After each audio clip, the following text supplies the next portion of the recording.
Maya Bennett shoved the envelope across the table, so hard it slid off the edge and hit the floor. "Pick it up," she said, "and read it, all of it." Ethan stared at her. He hadn't moved from the doorway. He was still holding his tool bag. Still had sawdust on his jacket. He had just finished the last board on her fence 20 minutes ago, and she had asked him to come inside, and he had thought he didn't know what he thought. Coffee maybe, a handshake, a thank you and a check and a drive home. Not this. Maya, read it, Ethan. He picked up the envelope, pulled out the document inside. His eyes moved across the first line, and stopped. His face changed in a way she had never seen on him before, not in 4 days of watching this man work in the rain, without complaint, without self-pity, without asking for a single thing beyond what he was owed. His hands were shaking. "You didn't," he said. "I did. This is..." He looked up. His voice broke on the next word, and he stopped and pressed his jaw tight and looked at the ceiling for a moment, like a man refusing to let something out in front of another person. "Why?"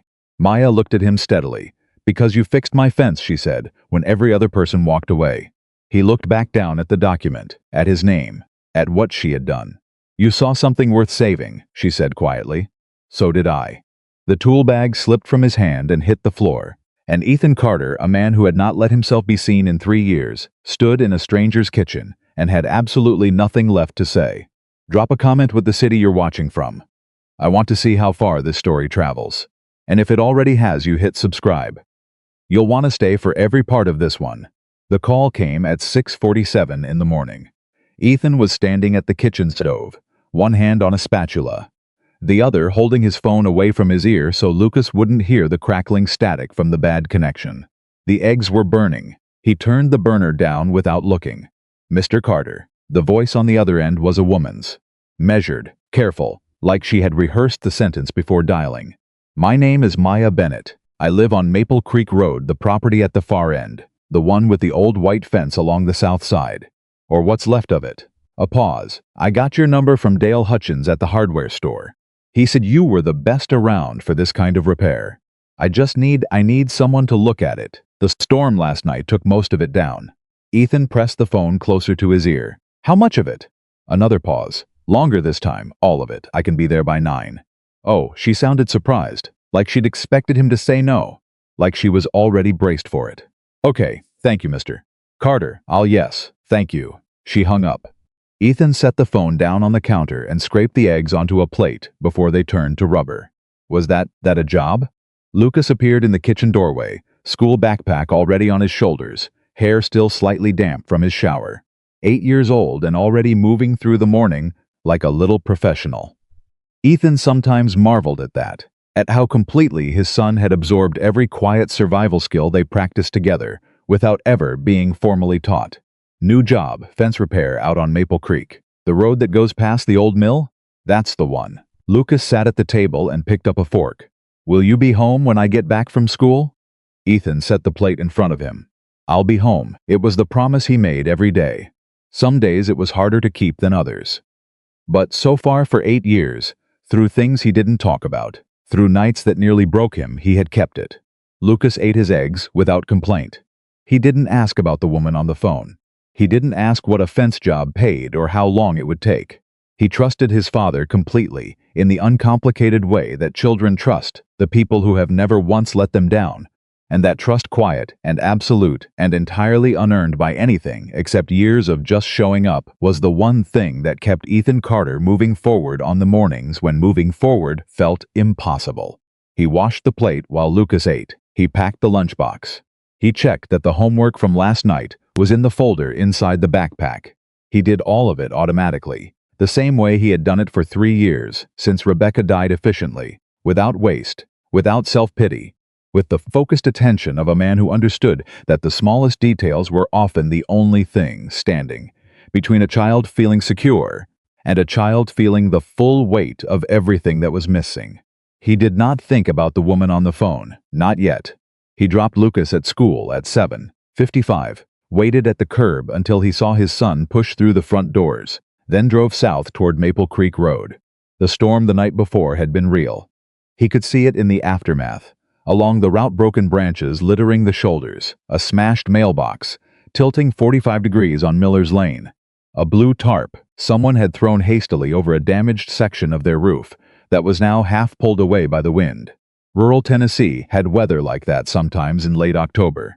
It came in fast and left fast and didn't apologize for what it destroyed in between. Maple Creek Road was a long unpaved stretch that dead-ended at a property line that butted up against what used to be the town's working mill pond, but was now just overgrown and quiet and forgotten. The road was empty. He hadn't driven out this way in a long time. He saw the fence, what was left of it, from 100 yards out. He pulled over and got out before he even reached the property. It was worse than he expected from the phone call. The south-facing fence had been a long run of old white wooden boards, the kind built in the 1970s, by someone who knew what they were doing and built things to last, but hadn't expected to last forever. The posts were original, the crossbars were original, a lot of the boards were original, and all of that original timber, after 5 decades of Tennessee weather and zero structural maintenance, had reached the kind of tipping point where one hard storm was less of a cause and more of a conclusion. The fence had not been blown down, it had finally fallen. The storm had just decided when. Boards were down across 30, maybe 40 feet. 3 posts had gone completely, root and all, torn up from a soil bed that was wet and loose after weeks of rain. The crossbars had snapped in 3 places. The remaining sections of fence that were still technically standing were leaning at angles that suggested they were only upright out of stubbornness, not integrity. Ethan walked the full length of the damage, hands in his jacket pockets, not touching anything yet. Just looking, reading it. He had been doing this long enough that a broken structure told him a story before he ever picked up a tool who had built it. What they'd cut corners on, what had held, and what had quietly been failing for years before anyone noticed. This fence had been quietly failing for a long time. I know, he turned. The woman was standing 20 feet away, near the front porch steps of the house. He hadn't heard her come out.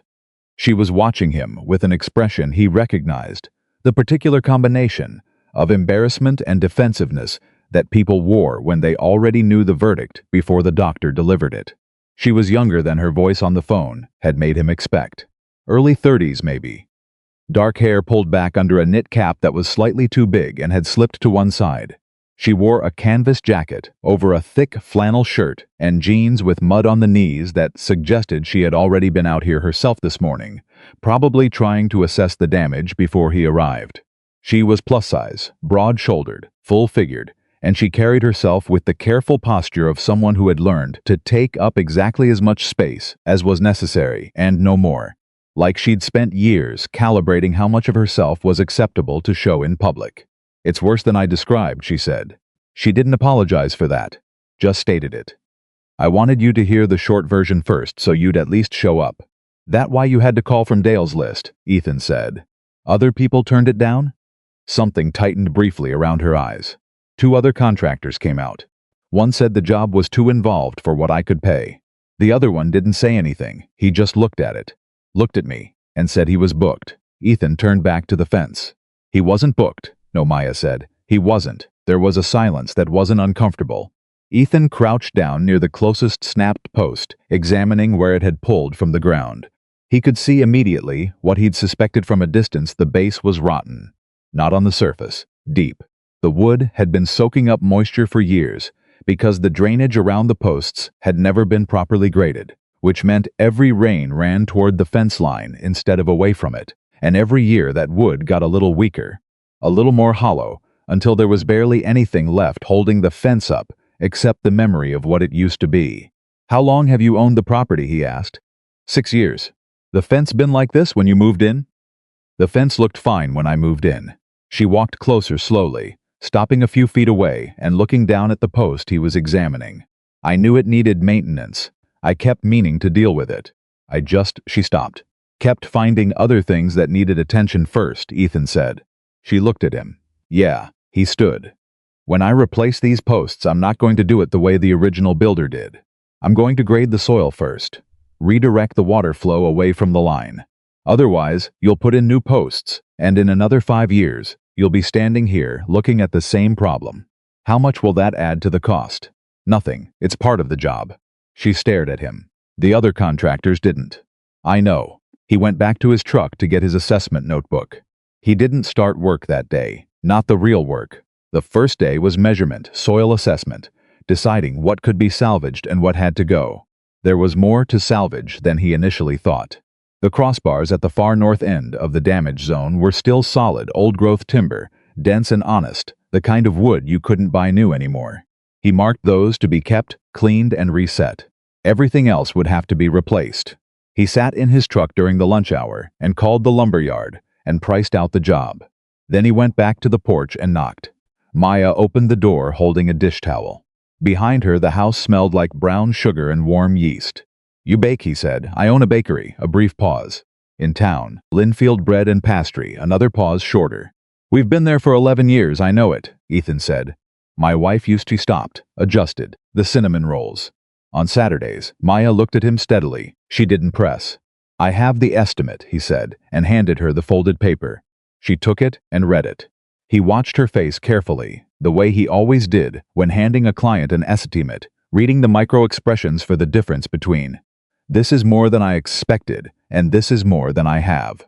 They looked similar from a distance but were very different up close.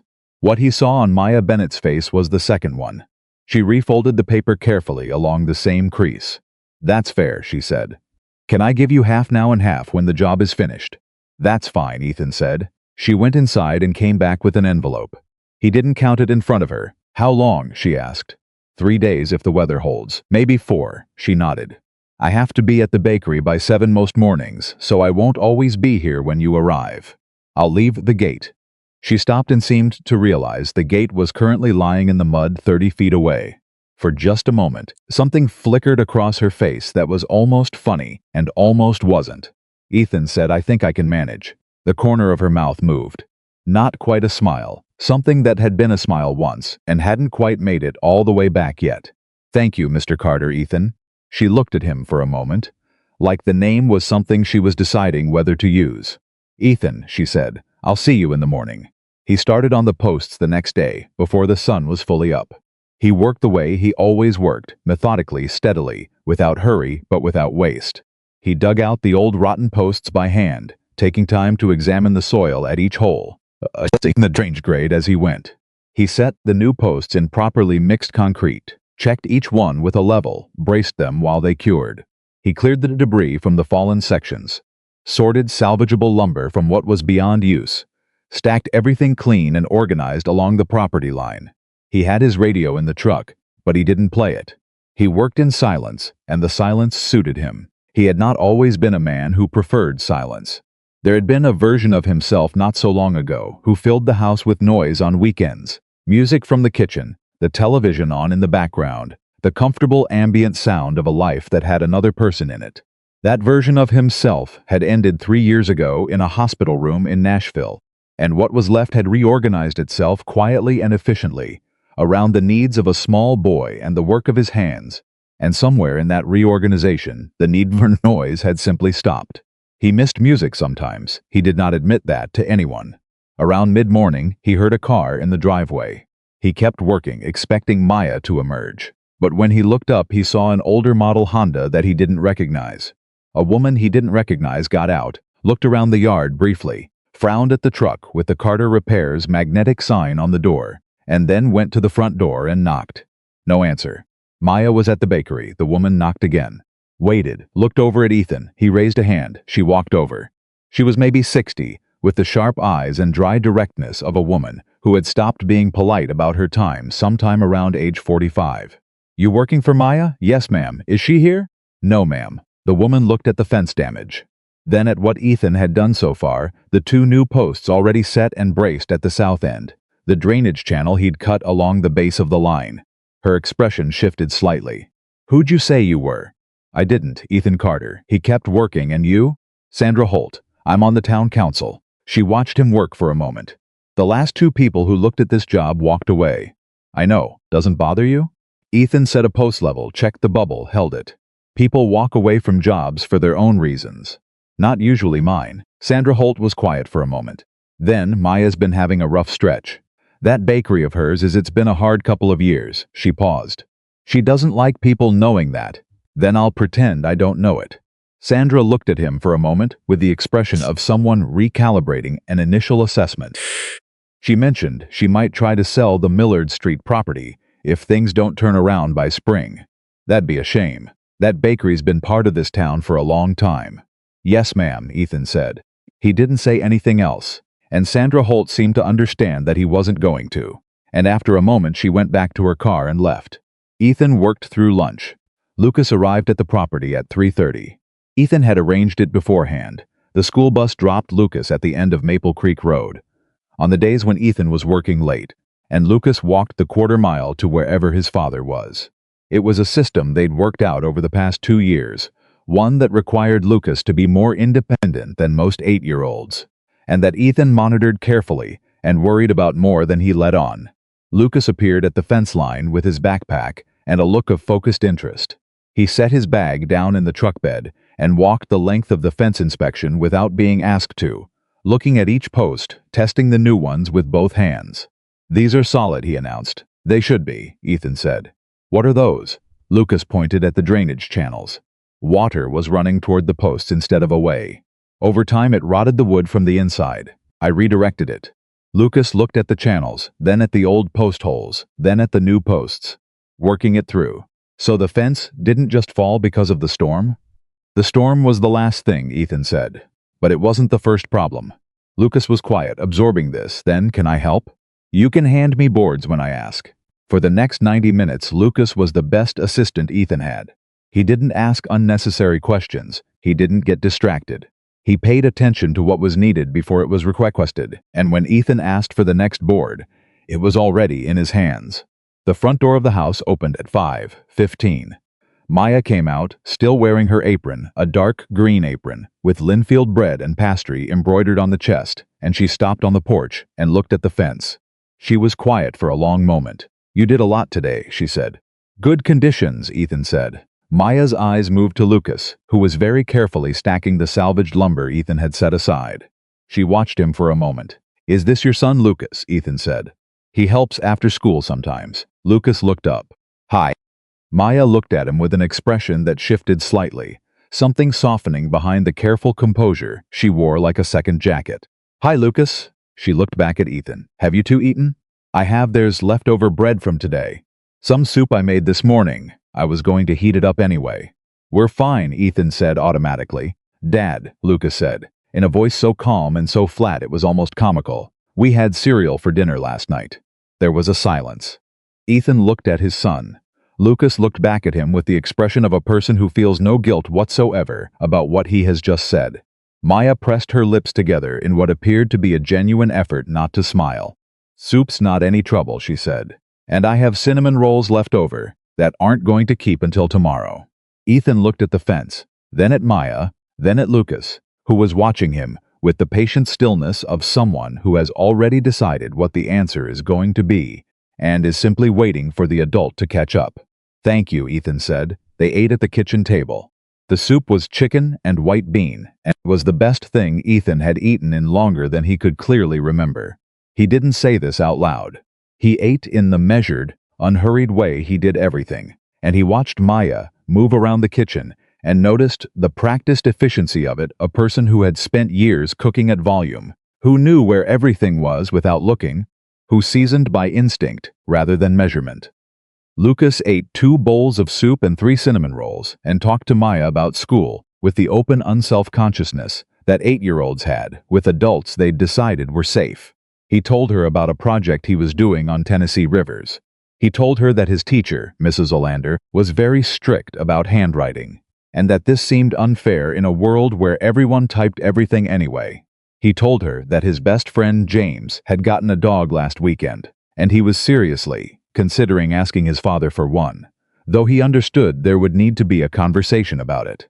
Maya listened to all of this with full attention, elbows on the table, hands wrapped around her coffee mug, asking exactly the right questions at exactly the right moments. "What rivers are you covering? What kind of dog is it? Do you think Mrs. Olander actually cares about handwriting, or does she care about attention to detail, with the attentiveness of someone to whom listening came naturally, and who didn't use it to fill space, but to actually connect?" Ethan watched this and said very little. He noticed, though. He noticed the way Maya's composure changed when she was talking to Lucas, the careful self-management she wore around adults, the calibrated projection of someone who had learned to control how much of herself she showed, loosened slightly when talking to his son. Around Lucas, she was easier, more natural. He noticed the photograph on the refrigerator, a younger version of Maya, maybe mid-20s, standing in front of what was clearly a bakery that was clearly in the early stages of being built, holding a paintbrush covered in white paint, grinning directly at the camera with a total unguarded joy that was completely different from the careful face she showed the world now. He noticed that the kitchen was immaculate, and the living room, through the doorway, was a little less so, stacked with papers that looked like invoices or accounting documents, with a legal pad covered in numbers sitting prominently on the end table. He did not say any of this out loud. When Lucas finished his third cinnamon roll, Ethan stood and carried his bowl to the sink and washed it without being asked. Lucas immediately did the same. "That was good," Ethan said. "Thank you." "It was nothing," Maya said. She was watching him wash the bowl with an expression he couldn't quite read. "It wasn't nothing," he said. He said it simply, without elaboration, and meant it completely. Maya looked at the table. "Lucas," she said, "do you want to take some rolls home for tomorrow? They're better warm, but—" "Yes," Lucas said, at a volume and speed that suggested he had been hoping this offer would be extended since approximately the moment he finished the first roll. Maya wrapped a half dozen in paper and handed them across the table, and Lucas held them against his chest, like they were something precious, and Ethan took his jacket from the hook by the door. And for a moment, just a moment, the kitchen felt like something it wasn't, like a house that had people in it. Ethan pushed the feeling down. He said goodnight and took his son home. The second day, he found the real problem. He had been digging out the last of the old post holes along the center section, the section that had seemed solid from the outside, but hadn't held under examination when his shovel hit something that wasn't soil and wasn't rock. He cleared around it carefully. It was the original center support beam, the one the whole center section of the fence had been built around. It was a massive piece of old timber, buried 18 inches deep, that should have been the spine of the entire structure. It was hollow, not just weak, not just damaged hollow. Something, moisture, time, termites, all three had eaten the entire core out of it, leaving a shell of wood that looked fine from above the soil line, but was completely empty underneath. The fence had been standing on a foundation that was essentially nothing. For years, maybe a decade, Ethan sat back on his heels and looked at it. If the storm hadn't come, something else would have. A heavy snow, a hard lean, a child running into it. Eventually, the shell would have cracked, and the whole center section would have come down and taken sections on both sides with it. The storm had not been a disaster. The storm had been a warning delivered slightly too late. He heard the door open behind him. "You stopped," Maya said. She had a mug of coffee and one of her own. She'd started bringing him coffee in the mornings, just setting it on the tailgate of the truck without comment. He'd started expecting it. "Come look at this," he said. She came and crouched next to him and looked at the hollow center beam. She was quiet for a long time. "I didn't know," she said. "You couldn't have. It looked solid from the outside." "How long has it been like that?" "Long time. Years," he paused. "The people who built the fence originally, they built it on this beam. It was a good idea. Solid timber, properly set, but nobody maintained it. Checked it. Over time it became the thing that looked like strength but wasn't." Maya was very still. Ethan said, "I'm going to have to replace the whole center section. Not just the boards and posts, the support structure underneath." He looked at her. "It'll add a day, maybe add to the cost. I'll keep it minimal. But if I don't fix the foundation, nothing else I do will hold." Maya said slowly, "You keep talking about the fence, and I keep hearing something else." Ethan looked at her. She was looking at the hollow beam. Things that look solid from the outside but aren't. Problems that started years ago that nobody maintained. Foundations that everyone assumed were fine because they looked fine. She paused. "My bakery." He didn't say anything. She stood. 3 years ago, I got a bad review. Someone wrote it. Doesn't matter what they wrote. What they wrote wasn't really about the bread. Her voice was steady, but something behind it wasn't quite. It was about me, what I looked like, my size. It went on the town Facebook page and everyone saw it. And then suddenly people who'd been coming in for years some of them were different. And I didn't handle it well. I pulled back. I stopped doing the community events I used to do. I stopped talking to people as much. I told myself I was being professional, but I was hiding. She paused again. The business started declining, and I kept telling myself it was the economy, or the new coffee shop on Main Street, or anything else that wasn't the real reason. Ethan waited. The real reason, Maya said, is that I gave up on something I built because one person said something cruel and I couldn't. She stopped. Looked at the hollow beam. I couldn't hold the weight. You're still here, Ethan said. She looked at him. 11 years, he said. Most businesses don't make it to 3. You bent, you didn't break. He paused. That's not nothing either. Maya was quiet for a long time. Then she went back inside and came back with a second mug of coffee and handed it to him without a word and went back into the house. And Ethan drank his coffee and looked at the hollow beam for a moment longer before picking up his tools and starting to work. On the third day, Lucas came directly from school and sat on the porch steps with Maya while Ethan worked. Ethan could hear them from the fence line, not every word. Enough. Lucas was asking about the bakery, specifically about what it was like to run a place where you made things and then gave them to people and they ate them. Do they always like it? Lucas asked. Not always, Maya said. Sometimes people don't like what you made. Sometimes they say so out loud. Does that make you want to stop? A pause sometimes. But you don't, not yet, Maya said. My dad's like that, Lucas said. When jobs are hard, or when people are mean about the price or whatever, he doesn't stop. He just keeps showing up. He says showing up is the whole thing. A silence from the porch. Then Maya's voice, careful and quiet. Your dad is right, Lucas said, with the complete and uncomplicated confidence of a child who has no idea he is saying something important. You should tell him that sometime. He doesn't really get told things like that. Ethan stopped working for approximately 4 seconds. Then he started again. The fence came together slowly, and then all at once the way most things did when the foundation was finally right. With the center support beam replaced, the new posts set, the crossbars properly attached and level. The fence boards went on in one long uninterrupted run on the afternoon of the 4th day, Ethan driving screws while Lucas called out measurements from a tape measure he held at the far end. When the last board went on, Lucas walked the whole length of it. He pushed on each post. He checked each section. It's good, he said. It's really good. Ethan stood back and looked at it. The new fence was not the same fence that had been there before. It was the same style matching the original whiteboard design, but it was built on a fundamentally different structure. Properly graded soil, proper posts, a real center beam. The kind of thing that would stand for 30 years without anyone worrying about it. It looked like a repair. It was actually a rebuild. From behind him, he heard the front door. Maya came out and stood on the porch and looked at the fence. She was still wearing her bakery apron. She'd come home in the middle of her afternoon. He'd heard her car in the driveway an hour ago. Heard her come out once, and then go back inside. And now she was standing on the porch with her arms crossed and looking at what he had done with an expression he had not seen on her face before. He waited. It looked she started, stopped, started again. It's the same fence, mostly the same, but it's not the same. No, Ethan said, it's better. She was quiet for a moment. Then, you know what I kept thinking when I saw it was down? When I came outside the morning after the storm and saw all the boards just everywhere, in the mud? She paused. I thought, this is it. This is the thing that was going to go next. After the reviews, after the business started slipping, after I started losing, she stopped. I thought, this is the universe just confirming what I already knew, that everything I built was falling apart. Ethan said nothing. And now, Maya said, it looks like it never fell. It fell, Ethan said. That's why it's stronger. She looked at him. Things don't get stronger by not breaking, he said.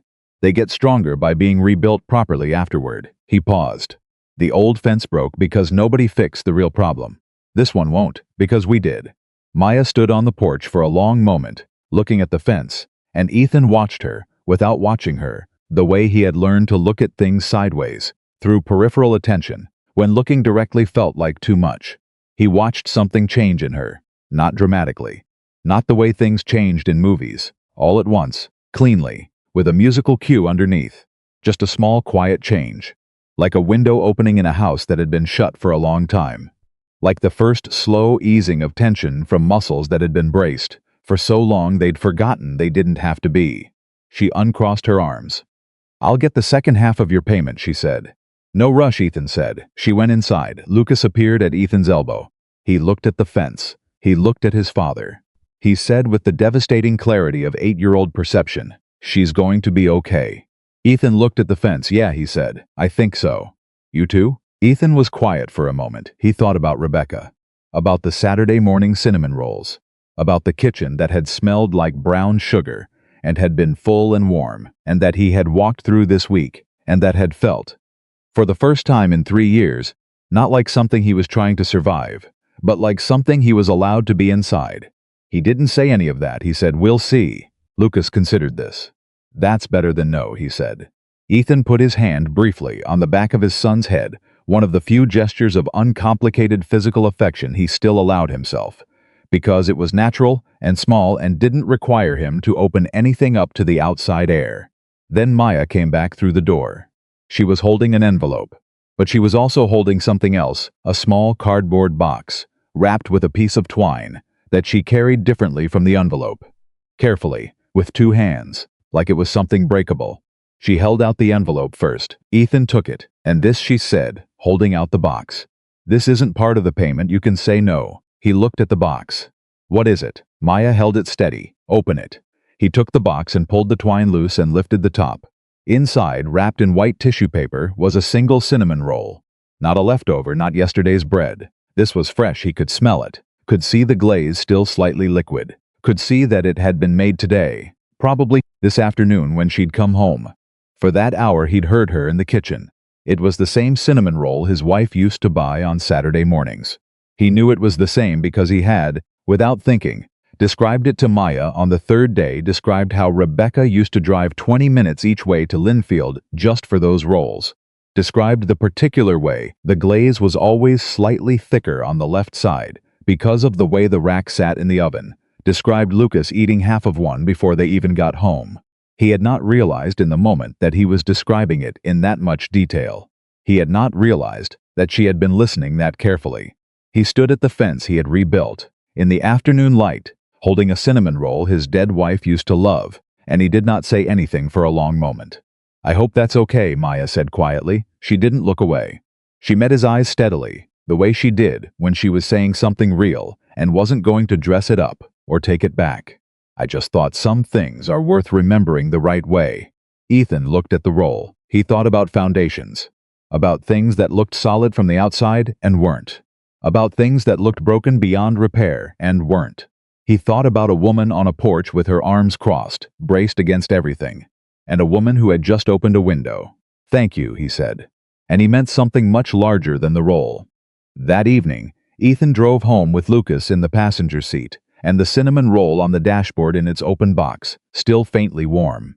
Lucas had been told not to eat it, and had accepted this with remarkable grace, probably because he had already eaten 2 more inside before they left. The drive home was quiet. Lucas was looking out the window. Ethan was watching the road. "Dad," Lucas said. "Yeah." "I like it here," Ethan said, "on Maple Creek Road." Lucas considered the question with the seriousness he gave to most things. "Here," he said, without specifying. Then, after a moment, "Maya likes you." Ethan kept his eyes on the road. "She's a good person," he said. "I know," Lucas said. "That's not what I said." The quiet stretched out between them. Comfortable, the way silence between people who know each other well could be comfortable, full of things that didn't need to be said because the other person already heard them. Ethan reached over and turned on the radio. Country music came on. Old stuff, something he recognized from a long time ago, something Rebecca would have reached over and turned up without asking. He left it on. Outside the window, the Tennessee hills rolled dark against a sky that was just beginning to clear after 2 days of clouds, and the first few stars were out, and Maple Creek Road was already 2 miles behind them. And Ethan Carter drove through the clearing dark, and for the first time in longer than he could accurately name. He didn't turn the music down. The drive home that night felt different. Ethan kept both hands on the wheel, eyes forward, the way he always drove, but his mind was somewhere else entirely. It was back in that kitchen, back on that document, back on Maya's face when she'd said you saw something worth saving. He had not slept well. He told himself it was the job, the physical work, the 4 days of digging and lifting and setting concrete in cold ground.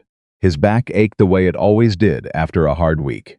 That was what it was. That was all it was. He told himself that twice before he stopped believing it. The truth was simpler and more inconvenient. The truth was that in 4 days at a property on Maple Creek Road, something had shifted inside him that he hadn't given anyone permission to shift, and he didn't know what to do with that. So he was going to drive home and make breakfast and pack Lucas's lunch and not think about it. He made it to the kitchen before he thought about it again. The cinnamon roll was still on the counter, where he'd left it the night before, still in its little cardboard box. He hadn't eaten it. He wasn't sure why. He stood at the counter in the gray morning light and looked at it and thought about Rebecca standing in exactly this spot. On a Saturday morning, with the white bakery bag still warm in her hands, and that look on her face she got when she was genuinely happy about something small, the particular private brightness she reserved for good coffee and good bread, and Lucas, doing something funny without knowing he was funny.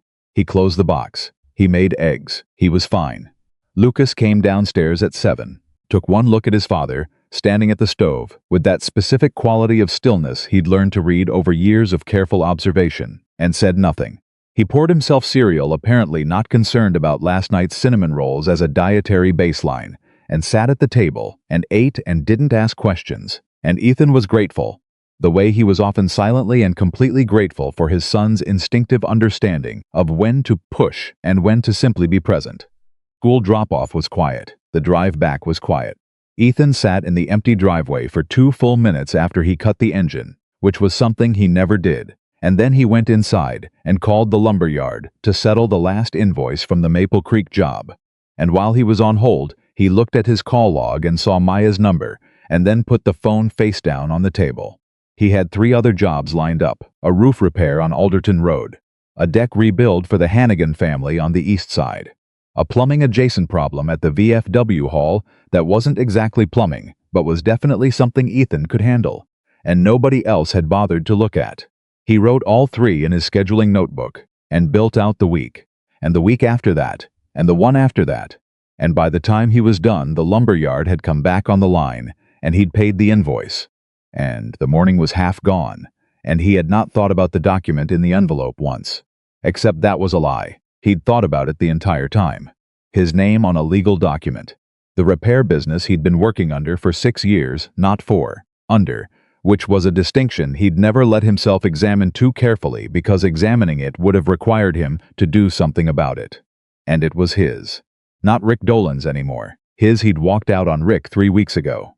He had told himself it was impulsive. He had told himself he'd acted on emotion, and it was going to cost him, and he needed to line up work fast and stop feeling sorry for himself. He had lined up work fast. He had stopped feeling sorry for himself before he even reached the parking lot because self-pity was a luxury he'd given up, along with a lot of other things 3 years ago.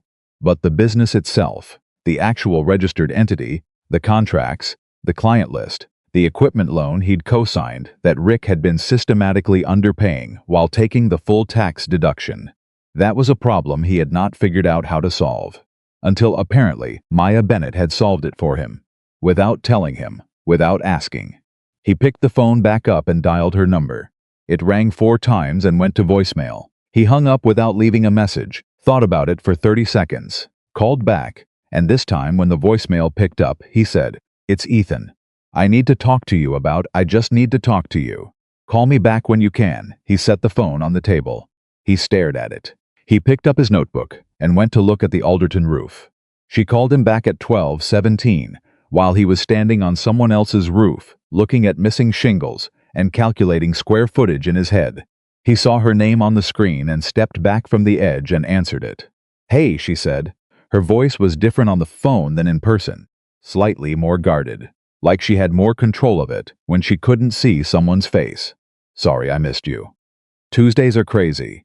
We had a school group come in this morning, and I'm pretty sure there's flour in my hair."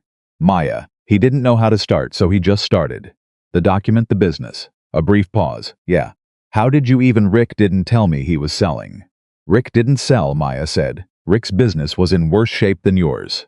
He had outstanding debts to 3 suppliers and an equipment loan that was 6 months behind. I didn't buy it from Rick. I bought the debt, then I bought the loan. Then I made Rick an offer he was in no position to refuse, because I had his signatures on documents that could have made his life very complicated, and he knew it." A pause. "I'm not a saint, Ethan. I'm a woman who spent 11 years learning how money and leverage work because I had to. He stood on the roof in the November cold and tried to process this. You did this in 4 days, he said. I did this in 3 weeks, she said. I started looking into it after Sandra Holt mentioned your name at the council meeting. She said there was a contractor who did good work for people who couldn't always afford good work, and that he'd recently had a falling out with his employer, and that the whole situation was unfair.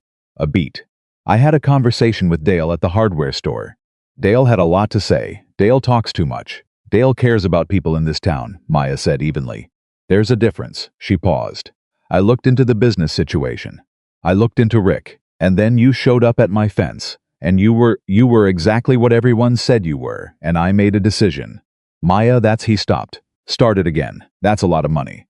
Not as much as you think. Rick was desperate. I got it for less than it was worth. Another pause. And I want to be clear, this is not charity. I bought a struggling business and I'm signing it over to the person who can actually make it work. That's an investment. I've made worse ones. Ethan said nothing. You're going to argue with me, Maya said, and I want you to know that I've already thought of every argument you're going to make, and I'm not impressed by any of them. You can't just— I can, she said. I did, it's done. A brief pause, softer this time. Just say thank you, Ethan. The wind came across the roof and pulled at his jacket, and he stood there with the phone pressed to his ear, and the gray November sky above him, and the strange, disorienting feeling of being completely outmaneuvered by an act of generosity so thorough and so specific that he had absolutely no angle from which to dismantle it. Thank you, he said. You're welcome. He could hear the faintest shift in her voice. Not triumph, something quieter. Now go fix whatever roof you're on. You're letting the cold in through the phone. She hung up. He stood on the roof for another minute. Then he got back to work. He thought about what she had said for the rest of the afternoon. Not the business, not the money, not the legal mechanics of what she'd done. He thought about the 3 weeks. About the fact that she had started looking into his situation before it ever showed up on her property. About the fact that she had made a quiet, deliberate, thoroughly researched decision to do something significant for a person she had never met, based entirely on what people in the community said about who he was. She had taken other people's word for his worth. He couldn't remember the last time anyone had done that. Lucas was at the kitchen table doing homework when Ethan got home at 5:30. He looked up when the door opened, assessed his father's face with the quick accuracy he'd developed over years of reading moods from body language and expression, and said, "Good weird or bad weird?" Ethan hung his jacket. "What? Your face? Something happened. Good weird or bad weird?" Ethan sat down across from him. He thought about how to explain a legal business transfer to an 8-year-old, and decided on a simplified version. Someone did something for me today. Something big. I didn't ask them to. Lucas put down his pencil. Who? Maya. Lucas's expression went through several things in quick succession: surprise, consideration, and then a kind of private satisfaction that he did not bother to conceal.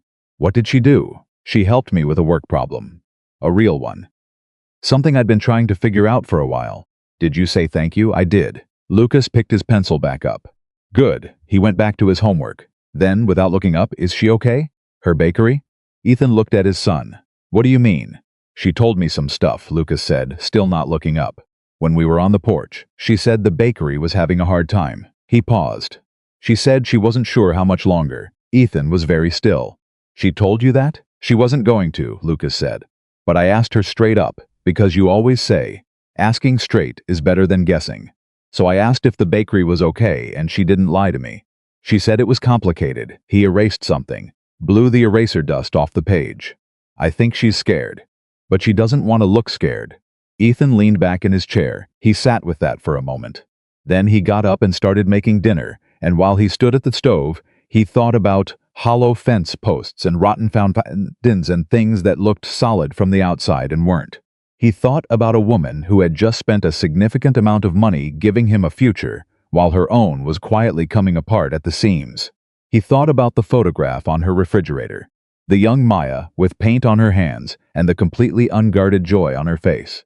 He thought about what it cost a person to give that up. The next morning, Ethan Carter drove past the Alderton roof job, past the Hannigan deck, past everything he had scheduled for the week, and went to Linfield Bread and Pastry instead. He hadn't been inside in 3 years. The bell above the door was the same. The layout was mostly the same long glass case on the left, two small tables by the window, the counter, with the old brass register that Maya had clearly refused to replace on principle.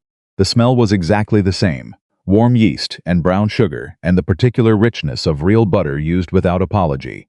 There were two customers at the counter, a young woman getting a coffee order, and an older man Ethan recognized from the hardware store. The girl behind the counter was maybe 19, moving efficiently, calling out order names with the practiced energy of someone who'd done it 10,000 times. Maya was in the back. He could see her through the pass-through window, moving between the oven and the prep counter with that kitchen fluency he'd noticed at her house, efficient and instinctive. She had her back to him. He waited until the two customers had been served and left, and then he went to the counter. The girl smiled at him. "What can I get you? Is Maya available?" A flicker of something cautious in the girl's expression, like she'd been trained to manage this particular question carefully. "She's prepping right now. Can I leave her a message?" "Tell her Ethan Carter is here." The girl went to the back. He heard a brief exchange he couldn't make out, and then Maya appeared in the doorway to the kitchen, wiping her hands on her apron. And when she saw him, her expression went through the same rapid sequence he'd noticed before: the quick, defensive preparation, the reassessment, the careful settling into something more open. "You didn't call first," she said. "I know." She came out from behind the counter and stopped a few feet away. She looked at him the way she'd looked at the hollow fence beam, directly, without flinching. "What's wrong?" "Nothing's wrong," he said. I needed to see the place." He paused. "Lucas told me what you said to him. About the bakery." Her jaw tightened slightly. He asked. "I know. He told me." Ethan looked around the bakery, the glass case, the tables, the old brass register. "How bad is it?" "It's not your concern, Maya, Ethan." Her voice was quiet but direct. "I didn't help you so you'd feel obligated to fix things for me in return." I'm not here because I feel obligated," he said. "I'm here because you gave me a business and you're losing yours and you didn't say a word about it." And he stopped. Tried again. "I know what it looks like when someone is holding something together with their hands and running out of strength. I've looked at it in the mirror." The bakery was empty now except for the girl in the back, who had diplomatically made herself busy with something involving a great deal of noise. Maya's shoulders came down a quarter inch. "The rent is going up in January," she said. 14%. "The landlord sent the notice the same week the fence came down." She said it flatly, without drama, like she was reading a weather report about someone else's town. "I did the numbers 3 ways and they all come out the same. If I can't increase revenue by about 30% before the new lease kicks in, I can't renew." 30% in 2 months, 8 weeks, yes. "What have you tried?" She looked at him. Everything that made sense to try alone. She said alone like it was a perfectly neutral word, like it carried no weight. But it did. Ethan said, "What about the community events? Sandra Holt mentioned you used to do them." Something crossed Maya's face that was complicated and quick, and she covered it almost immediately. "I stopped those 3 years ago," he said, after the review. She was very still. "You remembered that, you told me." She looked at the glass case for a moment, not really looking at it. "I stopped because every time I walked into a room full of people who might be looking at me, She stopped. "You know how sometimes a bad thing happens, and instead of it making you angry, it just makes you smaller? Like instead of fighting it, you just start believing it." "Yeah," Ethan said, "I know exactly how that feels." She looked at him then, and the careful composure she wore cracked, just slightly, just enough. "I started believing that the bakery wasn't struggling because of the review. I started believing the review was right. That I was the problem. Too much, too visible, and that if I just got quieter and smaller and less." She exhaled slowly. "But you can't run a bakery by getting invisible. You need people. You need the community." "I just stopped believing I deserved it." Ethan was quiet. Then he said, "You came to every single town event for 11 years, and you fed people, and you showed up. And one person wrote something cruel on a Facebook page, and you let them win." Maya flinched. "I'm not saying that to be hard on you," he said. "I'm saying it because you told me something by that fence. You said a bad season doesn't erase years of good work. You said it to me, you meant it for me." He paused. "Did you mean it?" She held his gaze. "Yes. Then take your own advice." The silence stretched between them. Outside, a car went by. The oven timer went off in the back, and the girl silenced it without being asked. Maya said slowly, "I don't know if I can walk back in front of people again." After 3 years of hiding, her voice was steady, but her hands clasped in front of her were not. I'm not the same person who opened this place. And people in this town, they remember. They remember the roles, Ethan said. They remember what you built. People don't forget the person who fed them for 11 years. They just need to see you're still here.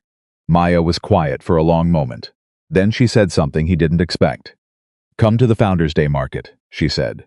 It's in 3 weeks. I've had a spot reserved for 4 years that I haven't used in 3.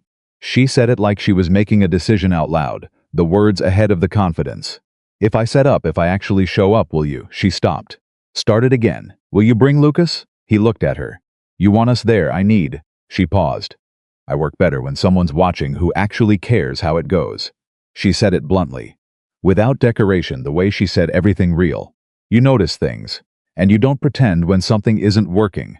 I need that more than I need someone telling me it'll be fine. Ethan considered this. He thought about the 3 Saturdays he'd spent at different job sites. He thought about Lucas, who had already identified Maya as someone worth showing up for. He thought about a business he now technically owned, which ran on reputation and community trust, which meant he had been in the market for exactly this kind of relationship longer than he'd admitted. We'll be there, he said. The tension went out of Maya's posture so fast it was almost visible. Okay, she said. Good. She straightened, pulled her apron even the way she did when she was regrouping. Can I get you something, coffee? We have the apple tarts today. I didn't come for Ethan. She was already moving toward the case. Let me give you something. Stop making it hard to be decent to you. He stood at the counter. Fine, he said. Coffee. The ghost of a smile crossed her face and she turned toward the machine. And Ethan Carter sat down at one of the 2 small tables by the window and looked out at Linfield's Bain Street and thought about the word alone and the way she had said it like it was nothing when it was clearly everything. He drank his coffee. It was very good coffee. He didn't say that. He didn't need to. The next 2 weeks moved in the way that weeks do, when something is quietly building underneath them, faster than you expect, fuller than you planned.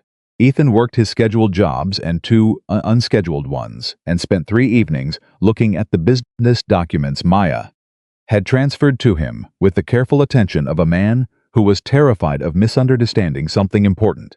He called a lawyer he'd done work for a small trade he was comfortable with and had the paperwork reviewed. Everything was clean. Everything was legitimate. The lawyer looked at Ethan over his reading glasses and said, Who is this woman and why did she do this for you? And Ethan said, I fixed her fence. And the lawyer said, Some fence? And Ethan said, Yeah. Lucas went to Maya's bakery after school on Thursday.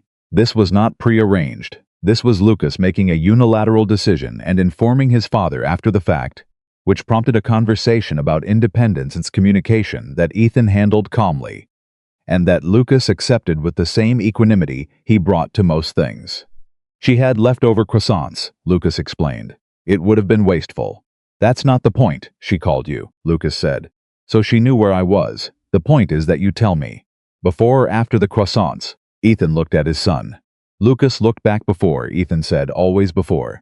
Even if they're still warm, Lucas, fine, a pause. They were really good though. Ethan called Maya that evening, and she apologized, and he said she didn't need to apologize, and she said she should have called immediately when Lucas walked in. And he said he knew she would have, and that wasn't the problem. And they spent 10 minutes, working through a logistical miscommunication, with the steady, unpracticed ease of people who had somehow skipped the phase of carefully managing impressions, and gone directly to speaking plainly to each other, which was unusual, and neither of them commented on it. Before he hung up, he said, How's the prep going for Founders Day? A pause. It's going, Maya. I've been baking, she said. I have enough inventory for the booth. That's not the problem. What's the problem? Silence for a moment. I tried to walk into the council hall last week for the market registration, and I got to the door and she stopped. I turned around. He was quiet. I know, she said. I know how that sounds. It sounds like someone who got badly hurt walking back toward the thing that hurt her, he said. It doesn't sound weak. It sounds accurate. Another silence. The market registration is open until Friday, he said. Do you need to go in person? Yes, then I'll go with you. You don't need to Thursday morning. What time do you close the bakery? A very long pause. 10. I'll be there at 10:15. She was quiet for a moment. Then you can't just keep showing up for people, Ethan. Why not? Because eventually they start expecting it. He thought about that. Good, he said. She had no answer for that. He said goodnight and hung up and sat at the kitchen table in the quiet house and looked at the business documents spread in front of him and thought about what it meant to expect someone, to actually count on a person to show up. He had not allowed himself to think about it in years, not since the last time he'd counted on someone, and she had died on a Tuesday afternoon in a Nashville hospital room and left a hole in the center of everything that he had spent 3 years very carefully not looking directly at. He thought about it now. He didn't look away. Thursday came gray and cold, the kind of late November morning that felt like the sky was trying to make a point. He dropped Lucas at school and drove to Linfield and was at the bakery at 10:14. Maya came out in her coat 2 minutes later, pulling on gloves, and she looked at him once and didn't say anything, and he fell into step beside her, and they walked the 4 blocks to the council hall without talking. At the door she stopped. He stopped beside her. She looked at the door. He looked at her face and saw what 8 weeks of isolation and fear looked like. From the outside, the locked jaw, the slightly uneven breathing, the hands that had gone still inside the gloves. "You built this community for 11 years, he said quietly. "They didn't build you, you built them." She breathed in slowly. "I know," she said. She opened the door. Inside, Sandra Holt was behind the registration desk, and she looked up, and her face did something immediate and real when she saw Maya, not the controlled pleasantry of a council member, greeting a constituent, but the genuine, uncalculated relief of a woman who has been waiting for something for 3 years. She stood up. "Maya Bennett," she said. "It's about time." Maya stopped walking for just a moment. Then she went to the desk, and Sandra reached across and squeezed her hand once quick, firm, the way practical people show emotion, and Maya didn't pull back. And Ethan stood 4 feet behind her and watched the first piece of something click into place. Sandra glanced at Ethan. "Carter didn't expect to see you in here." "Just providing transportation," he said.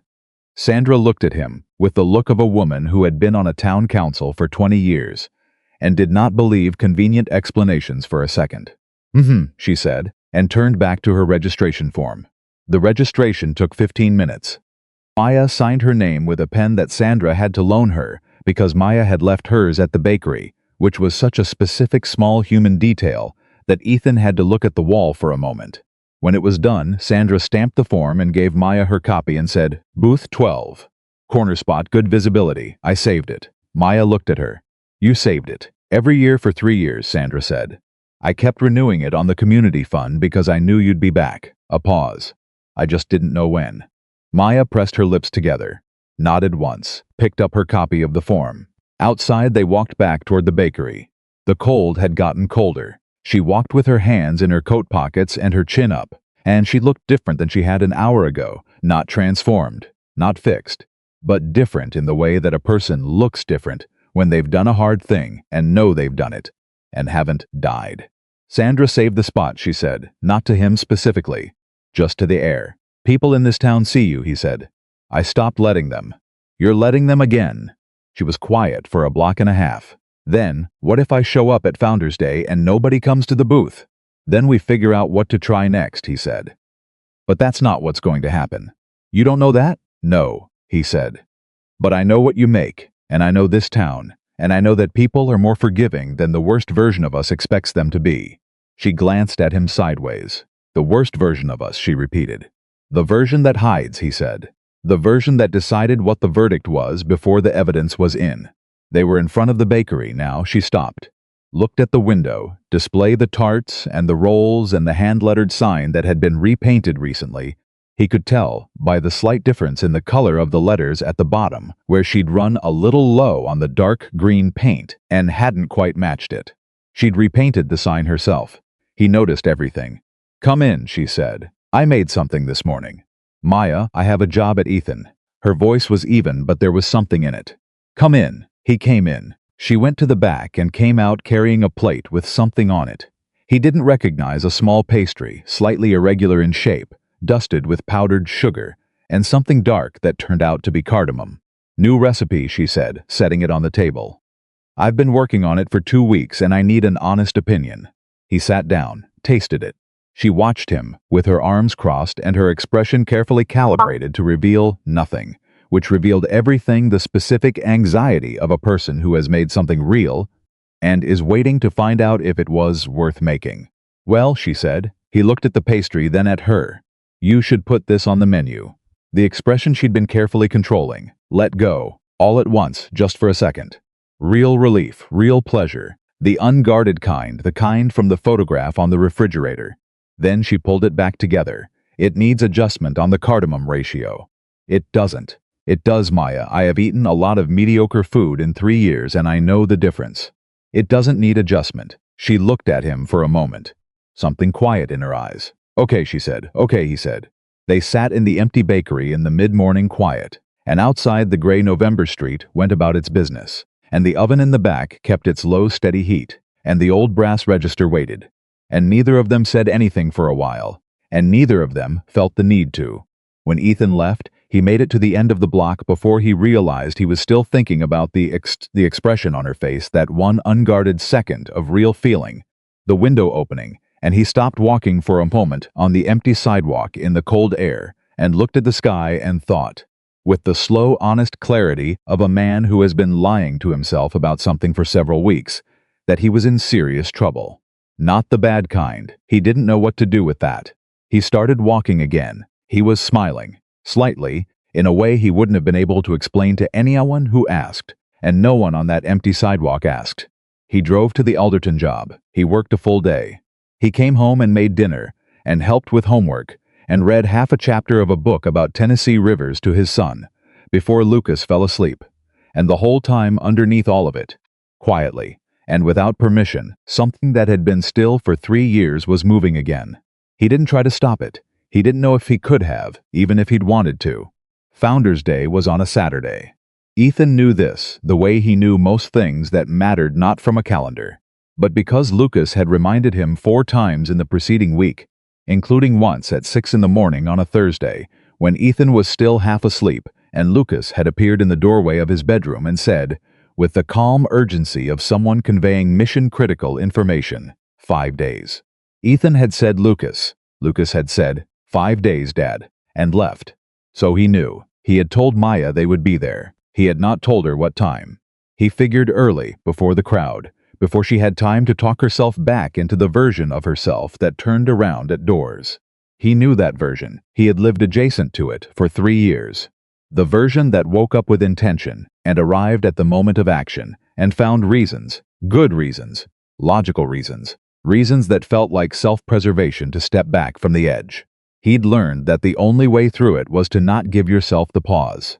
He arrived at Linfield's Town Square at 7:48 in the morning with Lucas beside him, and the market was already half set up, vendors arranging tables, volunteers running extension cords, Sandra Holt moving through the whole operation with the focused authority of a woman who had organized this event for 16 consecutive years and had opinions about every detail of it. He found booth 12 in the corner. It was empty. He stood there for a moment, looking at the vacant table, the folding chairs stacked against the side wall, the hand-lettered sign that someone Sandra, he guessed, had leaned against the booth frame.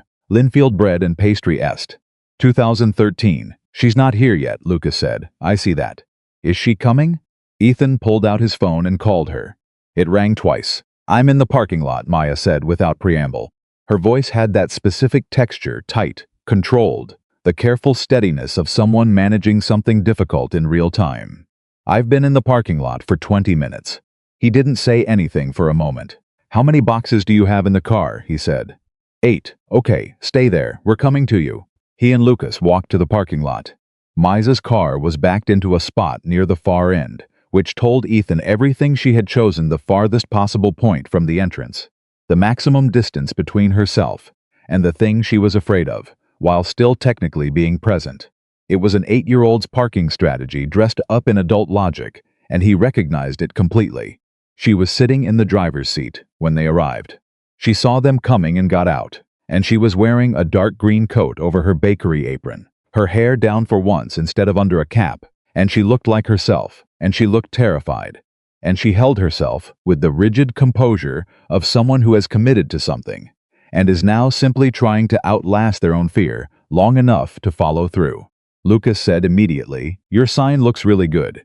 Maya looked at him. "The one at the booth," Lucas said. "Sandra put it out already. It looks professional." Something shifted in Maya's expression. Not dramatically. Just the slightest easing, the way a fist unclenches one finger at a time. "She put it out already?" "Yeah, the booth's all set up. You just need to put your stuff on the table." Maya looked at Ethan. He opened the trunk of her car. "Tell me what order these go in." And that was it. That was the only thing he said, and it was exactly the right thing, because it gave her something to do instead of something to feel, and Maya Bennett, who knew her inventory and her display, and her setup sequence the way she knew her own hands, straightened her shoulders and said, "The big boxes first, then the trays on top, then the pastry cases go on the right side, and the bread loaves on the left," and they carried 8 boxes across the parking lot and into the market, and she never turned around. They had the booth set up in 22 minutes. Ethan stepped back and looked at it. He had not seen Maya's product displayed professionally before he'd seen the glass case at the bakery, and the leftovers she brought home, and the single perfect cinnamon roll in its cardboard box. But this was different. This was the full range, laid out with the practiced eye of someone who understood how things looked and cared about it. The bread loaves in graduated sizes, the pastry trays at angles, the small hand-lettered cards identifying everything. The new cardamom pastry was front and center. It looked serious. It looked real. It looked like the work of a person who was genuinely good at something and had been doing quietly for a long time. "Maya," he said. She was adjusting the position of a tray by approximately a quarter inch. "What? Look at the booth." She stopped, looked. He watched her see it the way you see something. When you step outside your own anxiety, long enough to look with clear eyes the full thing, assembled, real, exactly what she'd built over 11 years, sitting right there in front of her. She pressed her lips together. "Okay," she said quietly. "Okay." The market opened at 9. The first customer came to booth 12 at 9:04. A woman Ethan didn't recognize, mid-50s, who stopped in front of the display and said, "Is this Linfield bread and pastry? The real one? I thought you'd stopped coming to these." Maya said, "I took some time off." The woman said, "I used to buy your sourdough every single week." My husband said, "Wait, do you still make the sourdough?" Third tray from the left. The woman bought 2 loaves and a bag of the cardamom pastries and left, and Maya watched her go with an expression that was doing several things at once, and Ethan was standing 6 feet away, with a coffee he'd gotten from the vendor 2 booths down. And he didn't say anything because she didn't need him to say anything. She needed to feel that happen inside herself without someone narrating it for her. Lucas had appointed himself unofficial assistant and was standing behind the table with the focused attention of someone taking the role very seriously, which was deeply endearing and mildly concerning, given that he had already eaten one of the display pastries, under the impression that display pastries were samples.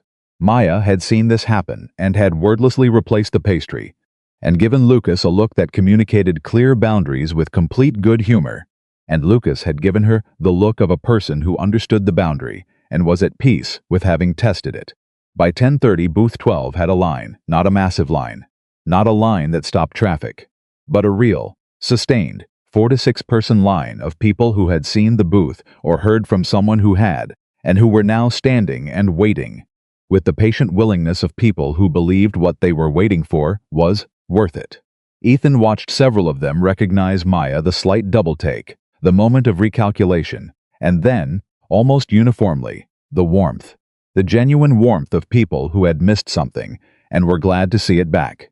He also watched Maya handle it. He watched her choose every single time to receive it, to not deflect it or minimize it or redirect it back at the customer, to stand at her booth and look people in the eye when they said they'd missed her and say, simply, "It's good to be back." It cost her something each time. He could see that it cost her, but she paid it.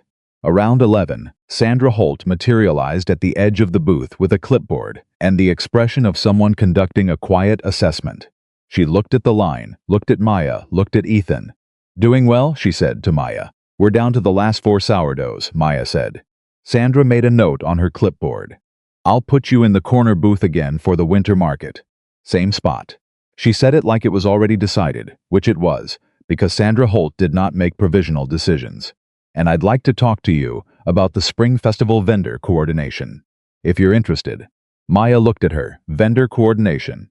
You've done this for 11 years. You know every baker in 3 counties.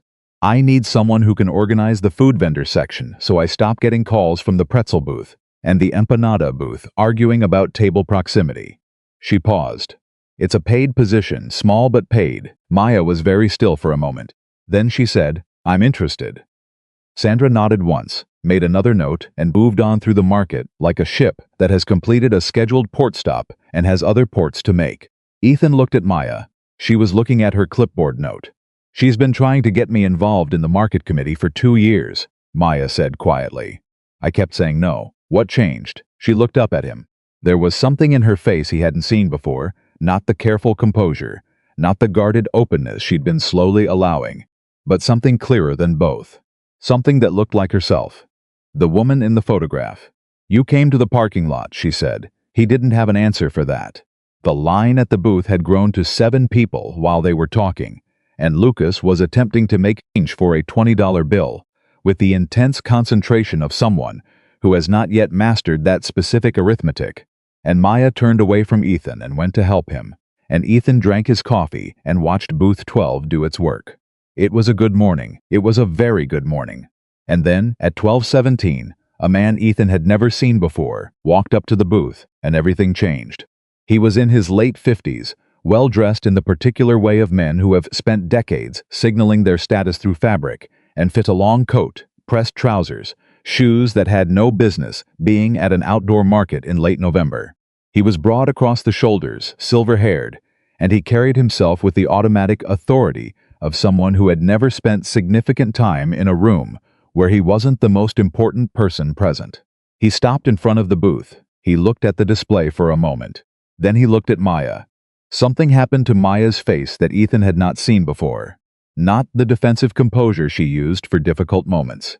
Not the guarded openness she was learning to practice. Something older than either of those. Something that had been formed long before any Facebook review or declining revenue or hollow fence post. She went still, in a way that was different from her other stills. Dad, she said.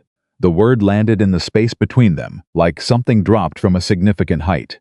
Ethan went very quiet inside. Thomas Bennett looked at his daughter across a table full of bread and pastries, and his expression was doing the thing that expressions did when someone had prepared several versions of a moment in advance, and none of them were quite matching the reality. Maya, he said, you look... He stopped. What are you doing here? Her voice was level. Flat. The careful flatness of someone managing a thing they have had years to prepare for and still aren't ready for. I heard you were doing the market today. Sandra Holt called me. Maya's jaw tightened. Sandra called you, she thought. Sandra had no right to do that. Thomas Bennett's gaze moved briefly around the booth, the display, the line that had paused awkwardly. Lucas standing behind the table, looking between the adults with the still-faced of a child who senses something serious. Ethan standing 3 feet to the side with his coffee cup and his complete attention. Thomas's eyes landed on Ethan and moved on with the quick dismissal of a man who has categorized someone as irrelevant and moved to the next thing. Ethan noted this without reaction. Can we talk? Thomas said to Maya. I'm working, Dad. She held his gaze. If you want to buy something, I'll help you. If you want to talk, you can call me tonight, and I'll decide if I'm available. Something moved across Thomas Bennett's face. Surprise, and then something underneath the surprise. Something that might have been respect, or might have been its less comfortable cousin, which was the recognition of something you underestimated. I drove 3 hours, he said. I know, Maya said. That's a lot of miles. Would you like a cinnamon roll while you figure out if you're staying? Ethan looked at the ground for a moment. Lucas, behind the table, made a very small sound that was probably not audible to anyone except Ethan, who knew the sound his son made when he was suppressing something. Thomas Bennett looked at his daughter for a long moment. Then he said, cinnamon roll. Yes. Maya pulled one from the tray, placed it in a paper bag, and held it out across the table. Thomas reached for it. As he did, his hand just briefly covered hers over the bag, the way parents sometimes touched their children's hands. Without thinking, the old reflex surviving the years of distance. Maya let it happen for exactly 2 seconds. Then she withdrew her hand and turned to the next customer. Thomas stepped back from the booth. He stood to the side, out of the flow of customers, and ate his cinnamon roll and watched his daughter work. and his face was doing something complicated that Ethan could see from where he stood and that he chose not to interpret. Because it wasn't his to interpret. After 20 minutes, a small break opened in the line. Maya looked at her father. "The bench by the fountain," she said. "Give me 10 minutes." Thomas nodded and walked away. Maya turned to Ethan. Her composure was perfect, and it was costing her significantly. "We've got the booth," he said. She looked at Lucas. Lucas gave her the solemn nod of a person who takes their responsibilities seriously. She went. Ethan watched her cross the market toward the fountain bench where her father was sitting, and he turned back to the booth and started helping the next customer, and he did not watch. But he was aware the way you were always aware of the things you cared about. In the peripheral way that didn't require direct attention of where she was, and how she was standing, and whether she was okay. He helped 6 customers in the 10 minutes she was gone. He discovered he knew more about the products than he expected.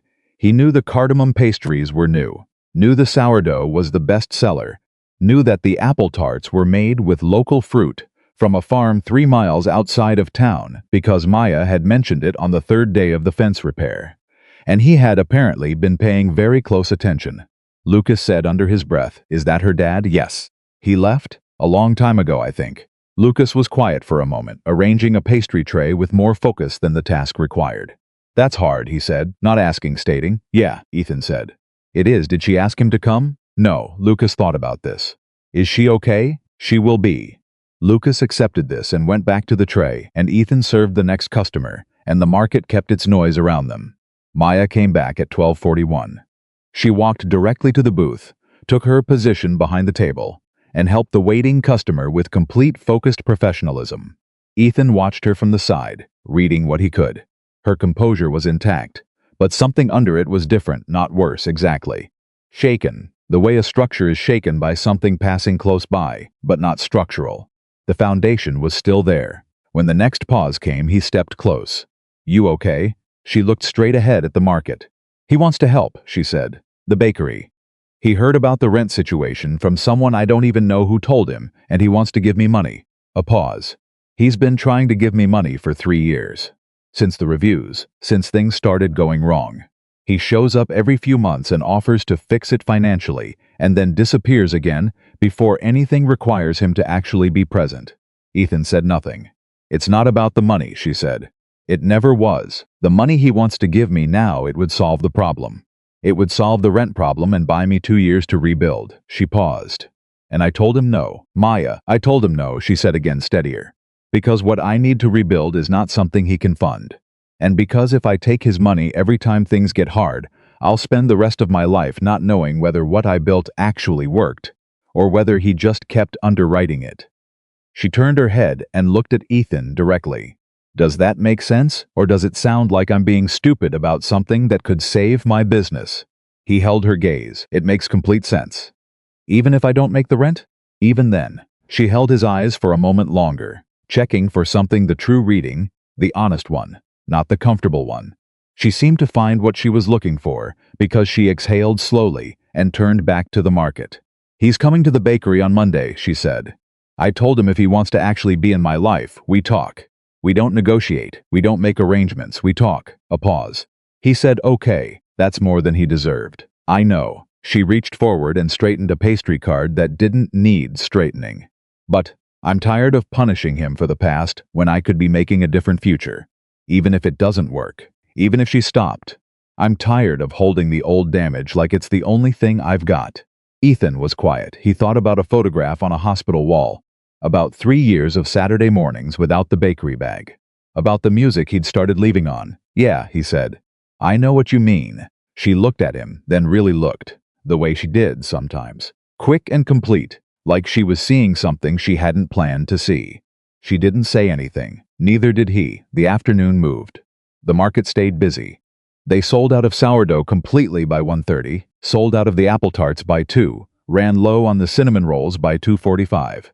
Lucas, tracking inventory with a level of dedication that suggested he had found his calling, reported each development to Maya like dispatches from a front line. At 3:15, with an hour left in the market, a woman arrived at booth 12 who stopped Ethan cold. He recognized her before he could stop himself. She was maybe 45, blonde, with the precise composure of a woman who had curated every detail of her public presentation. He knew her from 2 years ago from the Hannigan party, where he had done deck work, and overheard a conversation he hadn't been meant to hear, between this woman and two others, about Maya's bakery, about Maya specifically, conducted in the careful euphemistic language of people who want to be cruel without being identified as cruel. He knew her name, Diane Carell. She was on the school board. She was, as far as he could tell, a person of perfect external presentation and no particular interior kindness. She stopped at the booth. She looked at the display. She looked at Maya. "Maya," she said, with the warmth of a woman who had decided, in the intervening years, that she had not done anything that required acknowledgement. "It's been so long. I didn't know you were coming back to the markets." Maya's face did not change. "Ethan, watch this, Diane," Maya said. "What can I get you?" "Oh, just browsing." Diane looked at the trays.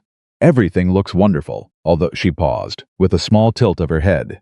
"I don't see the walnut loaves. You used to do walnut loaves. I always thought those were your best item." "We sold out at 9:30, Maya said. "Oh, that's too bad." Diane's eyes moved across the booth with a particular quality of attention assessing, evaluating, the way certain people move through spaces, not to participate but to inventory. Her gaze landed on the cardamom pastries. "What are these?" "New recipe," Maya said. "Cardamom and brown butter." "Interesting." A pause. "Adventurous for your customer base." It was delivered with a smile. It was the kind of sentence that could be read two ways, and Diane knew it, and Maya knew it, and Ethan, standing 3 feet away, knew exactly which way it was meant. Maya looked at Diane for one long measured moment. Then she picked up one of the cardamom pastries and held it out across the table. "Try it," she said. It was not a suggestion, it was not an offer. It was something that occupied the grammatical space between an invitation and a dare, and it landed exactly that way. Diane blinked. She had not expected this. The Maya she remembered would have deflected, would have said something self-deprecating or laughed it off, or looked at the table. This Maya was looking directly at her. Diane took the pastry. She ate it. Something happened on her face that she did not have full control over. That she started. "Good," Maya said, a pause. "Yes," Diane said, with the slight stiffness of someone acknowledging something against their preference. $4, Maya said. Diane opened her purse. Lucas, behind the table, was looking at Maya with an expression of pure reverence. Ethan looked at the market beyond the booth and allowed himself a quiet moment of profound satisfaction that he kept entirely off face.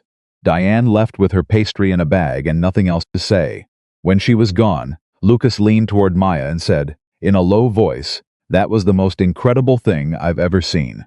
Maya's composure held for exactly 2 more seconds. Then she laughed, a real laugh, short and surprised, the kind that comes out before you can curate it.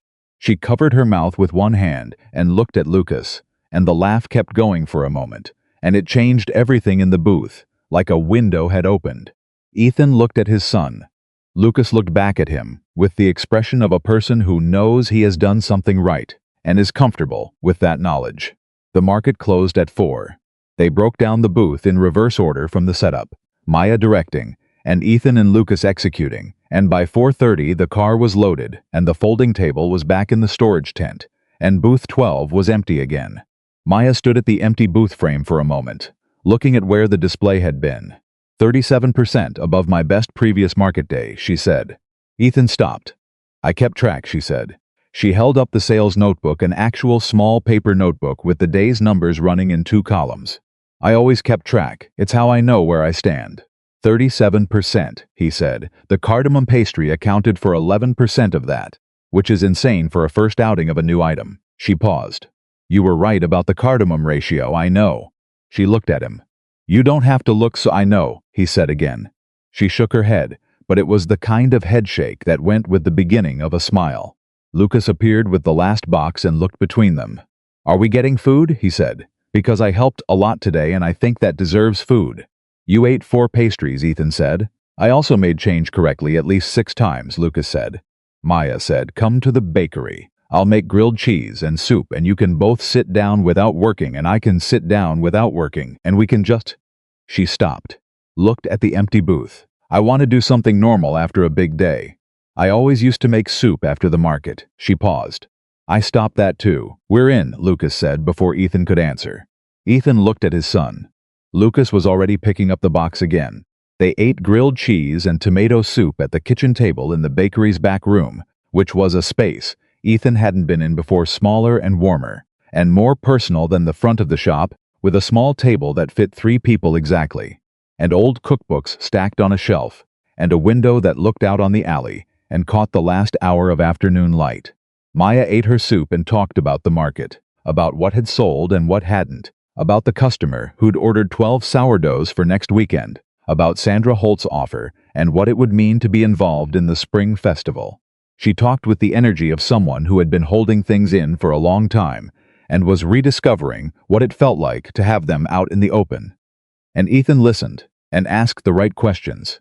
And Lucas ate 3 pieces of grilled cheese and contributed commentary at intervals that was consistently more insightful than his age suggested it should be. At some point, the light outside went completely, and the back room lamp came on, and none of them moved to leave. At 6:15, Lucas was asleep in the chair in the corner, his head tilted against the wall, his arms folded across his chest in the particular configuration he always slept in, which Ethan had been watching for 8 years and still found inexplicably endearing. Ethan and Maya were at the table with coffee, talking quietly. "He trusts people very quickly," Maya said, watching Lucas sleep. "He's a good reader," Ethan said. "He doesn't trust everyone, just people who've earned it without trying to." Maya was quiet for a moment. "His mother," she said carefully. "You don't talk about her very much." "No, should I not have said that?" "No," he said again.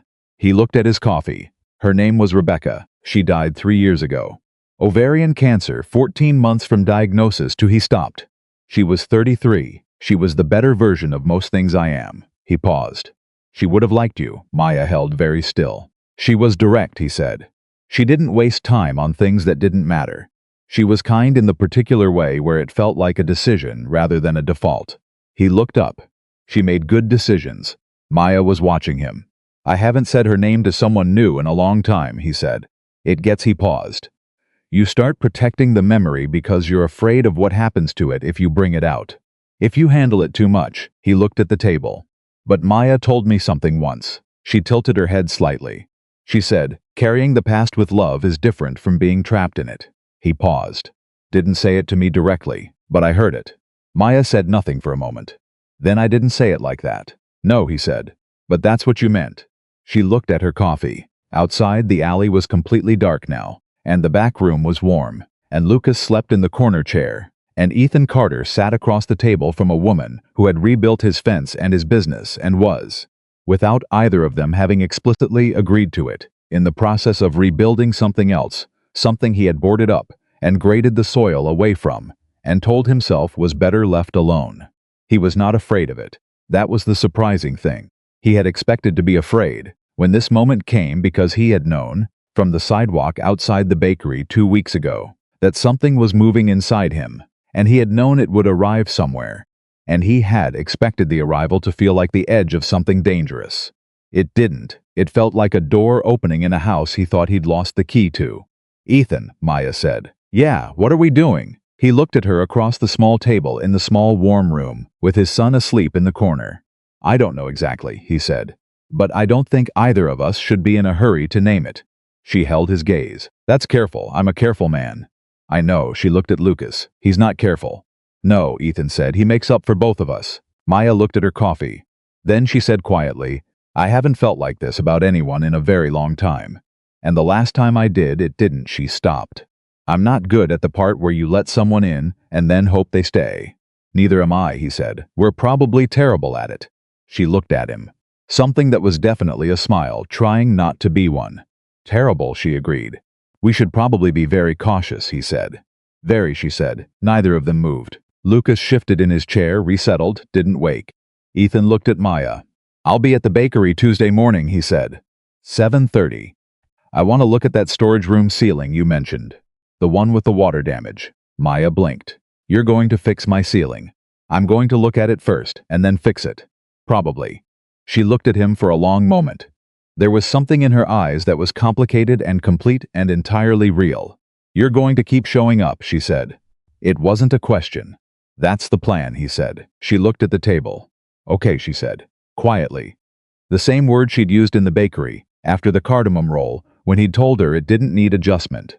The same word that meant something larger than itself when she said it. "Okay," he said, and outside the November dark pressed against the window, and the lamp stayed on, and in the corner of the warm back room, Lucas Carter slept on in the uncomplicated way of children who know, without being told, that the people they love are going to be fine. Tuesday came the way Tuesdays do when you have told someone you will be somewhere at 7:30 fast, and without mercy. Ethan was at the bakery at 7:26. He had not planned to be early. He was simply not capable of being late to something he had said he would be at, which was less a virtue than a nervous system condition he had never successfully treated. Maya opened the back door before he knocked. She was already in her apron, flour on her forearms, hair pulled back, and she looked at him with the expression of someone who had been awake since 5, and had been moving efficiently through the world ever since, and was not surprised that he was also the kind of person who arrived before the stated time. "Storage rooms in the back," she said, and turned around, and he followed her in. The ceiling in the storage room was worse than she had described on the phone. Not catastrophically worse, but worse, in the particular way of things that have been quietly deteriorating while the person responsible for them was too overwhelmed to address them directly. There was a water stain in the northeast corner that had been there long enough to have grown a second-generation ring around the first one. The plaster had softened in a 6-inch radius. One of the shelf units along the wall had a faint lean to it that suggested the floor underneath had been affected as well. Ethan stood in the middle of the storage room and looked at the ceiling and said nothing for a moment. "How bad?" Maya said from the doorway. "Not structural," he said. "The roof needs resealing above this corner. The plaster needs to come down and be replaced. The shelf needs to be reset once the floor underneath dries completely." He turned to look at her. 3 days, maybe 2 if the roof work goes fast. "What does it cost?" He told her the number. She didn't flinch. That was new. 3 weeks ago she would have flinched. Now she calculated something briefly behind her eyes and said, "Can you start Thursday?" "I can start today." She looked at him for a moment. "You don't have other jobs?" "I have 2 other jobs," he said. "I'll fit them around this." She crossed her arms. Not defensively, thinking. "Why? Because water damage that doesn't get fixed becomes structural damage," he said. "And because I told you Tuesday, and it's Tuesday." She looked at him for one long moment. "The coffee's on the counter," she said, and went back to her kitchen. He went to get his tools from the truck. The ceiling work was absorbing, in the way all real repair work was absorbing. It required his full attention, which meant that for the hours he was doing it, he was not thinking about anything else. He was thinking about load distribution and drying time, and whether the underlying lath was still solid, and the answers to those questions were available, and concrete and responsive to investigation, which was more than could be said for most of the things he had been thinking about lately. He worked through the morning. Maya moved in and out of the storage room, getting supplies, checking inventory, occasionally appearing in the doorway with a question about the scope of the work that told him she was tracking it carefully, and thinking about the budget in real time. Around 10 she brought him coffee without being asked, which meant she had incorporated this into her morning routine, which meant she had been expecting him to be there, which meant something that he was not going to analyze while he was standing on a stepladder. At 11:15 she appeared in the doorway and said, "My father's coming at noon." Ethan came down from the ladder. "Do you want me to?" "Stay," she said. "I'd like you to stay, not in the room." She paused. "Just in the building." "Okay," he said. She looked at him steadily. "I don't know how it's going to go. He and I have never had the conversation I told him we needed to have. We've had negotiations. We've had financial discussions. We've had a lot of very civil phone calls about practical matters." She paused. "We've never just talked. How long has it been that way?" She leaned against the doorframe. "My mother left when I was 9. He threw himself into the business after that, which I understood as an adult and did not understand at all as a child." A pause. "He was present. He was there. He paid for everything. He just wasn't." She stopped. "He wasn't actually there. And by the time I was old enough to tell him that we had built such a complete system of avoiding the real conversation that neither of us knew how to start it." She paused. "He's been trying to fix it with money for 3 years. And I've been too angry to let him fix it any other way. And now," Ethan said. She was quiet for a moment. "Founders Day. He saw me at the booth. She paused. He saw me standing up for myself, and I think it scared him. I think it scared him because it meant I didn't need him to rescue me, which meant if he wanted to be in my life, he had to show up as a father instead of a financial solution. She crossed her arms. I think that's harder for him than writing a check. Probably, Ethan said. That doesn't make it okay that it took this long. No, she said, it doesn't. She went back to the kitchen. Thomas Bennett arrived at 12:03. Ethan heard the front door and heard Maya's voice, and heard the particular quality of a conversation that was being conducted by two people who are both being very careful, which sounded different from a natural conversation. The way that planned silence sounds different from actual quiet. He kept working. He replaced the damaged plaster section, taking his time, doing it properly. He could hear fragments through the wall, not enough to follow, just enough to register tone. Maya's voice was steady, deliberate. Thomas's was lower, slower, with a quality Ethan associated with men who were attempting to articulate things they had no practice articulating. At 12:40, the tone changed. He heard Maya's voice go sharp, not loud, but sharp. The particular sharpness of something that has finally been said after years of circling it. Then quiet. Then Thomas, longer this time, with something different in the register. Then a silence long enough that Ethan put down his tool and listened without meaning to. Then he heard Maya cry, not loudly, not dramatically. Just the sound of someone who has been holding something for so long that, when it finally releases, it comes out as something quiet and private and entirely real. Ethan did not move. He stood in the storage room and listened to his own breathing and gave it the time it needed. After several minutes, Maya's voice came back, steadier now. Then Thomas, quieter than before. The conversation continued for another 30 minutes, and somewhere in those 30 minutes the careful quality went out of it, and it became something else imperfect and unresolved, and genuinely honest, in the way that first real conversations between estranged people always were, which was to say not clean, not sufficient, not remotely adequate for the years that had accumulated, but real. A start. At 1:20 the front door opened and closed. A minute later, Maya appeared in the storage room doorway. She had been crying and had washed her face, which was the particular combination of someone who wants the evidence addressed, but not pretended away. Her eyes were clear, her posture was straight. She looked at the ceiling work Ethan had done and then at him. He's coming back on Sunday, she said, for dinner. A pause. I said I'd cook. Ethan said, you okay? She thought about the question with the seriousness it deserved. I'm not okay in the way where everything is resolved, she said. I'm okay in the way where something that needed to start has started.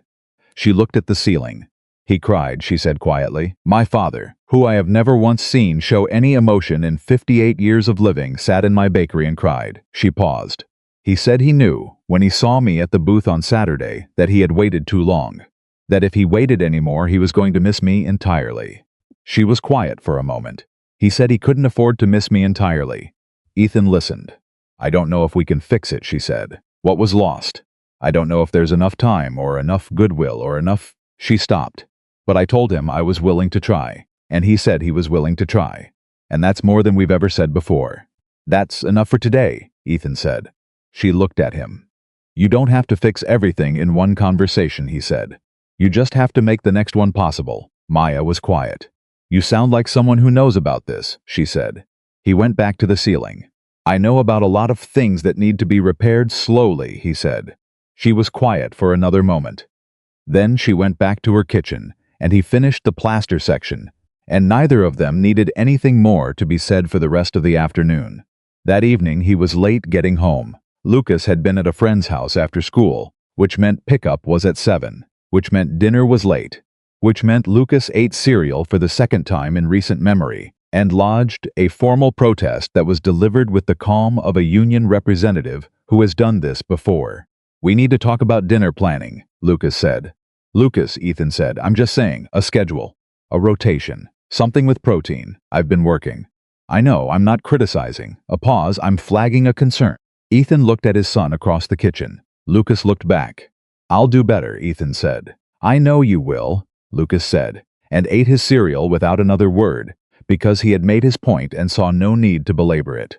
Later, when Lucas was in bed, Ethan sat at the kitchen table, with the business documents spread out in front of him, the same documents Maya had given him 3 weeks ago that he had been studying every evening since. He knew them well by now, the client list, the equipment inventory, the outstanding contracts. He had called every client on the list. Most of them had stayed.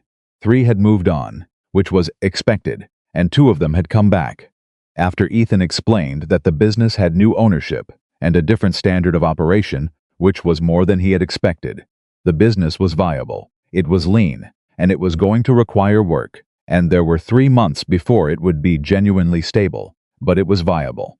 He could see the shape of it clearly now. He knew exactly what needed to happen and in what order, and he had the skills and the client relationships to make it happen, and the only thing that had been missing before was that it was his. He thought about Rick Dolan. About 6 years of working for a man who saw his competence as a resource to extract rather than a quality to invest in. About all the jobs he had done well, for clients he had kept, on behalf of a business that bore someone else's name. About the check he had slammed down on the desk and walked away from. He thought about Maya. About a woman who had looked at a stranger's situation and understood it thoroughly enough to fix it in a way that cost her significantly, and that she had never once, in any conversation since, mentioned as something she was owed credit for. She had done it, and moved on from it as naturally as she moved through her kitchen, and she had never made him feel the weight of it, except in the single moment when she had asked him to say thank you and he had said it and meant something much larger. He pulled out a fresh sheet of paper. He wrote 3 things on it. The first was a number, what the business would net in its first full stable month if current trajectory held. The second was another number, what Maya's bakery needed per month to make the new rent. The third thing he wrote was a question. He looked at the question for a long time. Then he folded the paper and put it in his jacket pocket and went to bed. Wednesday and Thursday were work. The ceiling at the bakery, a plumbing situation at the VFW hall that turned out to be exactly as complicated as he'd feared. A quick structural consultation for a family on the north edge of town who had noticed their porch leaning and needed to know if it was cosmetic or serious. It was serious. He told them honestly, gave them an honest price, and scheduled the repair for the following week. He ate lunch at the bakery on Thursday, which had become a thing that happened, which Lucas had noted with quiet satisfaction when Ethan mentioned it. Every day? Lucas had said, not every day but often. Often enough, Ethan had said, which was more honest than he intended to be, and Lucas had filed it away in the mental archive. He maintained of things his father said that meant more than they appeared to. On Friday afternoon, Ethan got a call from a number he recognized but hadn't expected. Rick Dolan. He almost didn't answer. He stood looking at the phone for 3 rings, thinking about what Rick might want and what he himself was prepared to say. And then he answered, because he had never in his life successfully avoided a necessary conversation by not picking up the phone. Rick Ethan. Rick's voice had lost its usual surface confidence. It was doing something different, not quite humble, because Rick Dolan did not do humble, but somewhere in the vicinity of it, in the way that men who had always had the upper hand sounded when they found themselves without it, and hadn't yet decided how to adjust. I heard you bought the business. I didn't buy it, Ethan said. Someone bought it for me. A pause. The Bennett woman. Maya Bennett, Ethan said. Yes, she came at me with my own supplier invoices, Rick said. You know that? She had documentation I didn't even know existed. Where did she, Rick? Ethan said. What do you want? Another pause. Longer. Rick was working up to something, which with Rick always took longer than necessary. I want to know if you're going to go after me, he said. Legally, for the wage discrepancies, Ethan was quiet. Because she could, Rick said. She's got the paperwork. If she wanted to? She doesn't want to, Ethan said. And neither do I, you don't. No, he paused.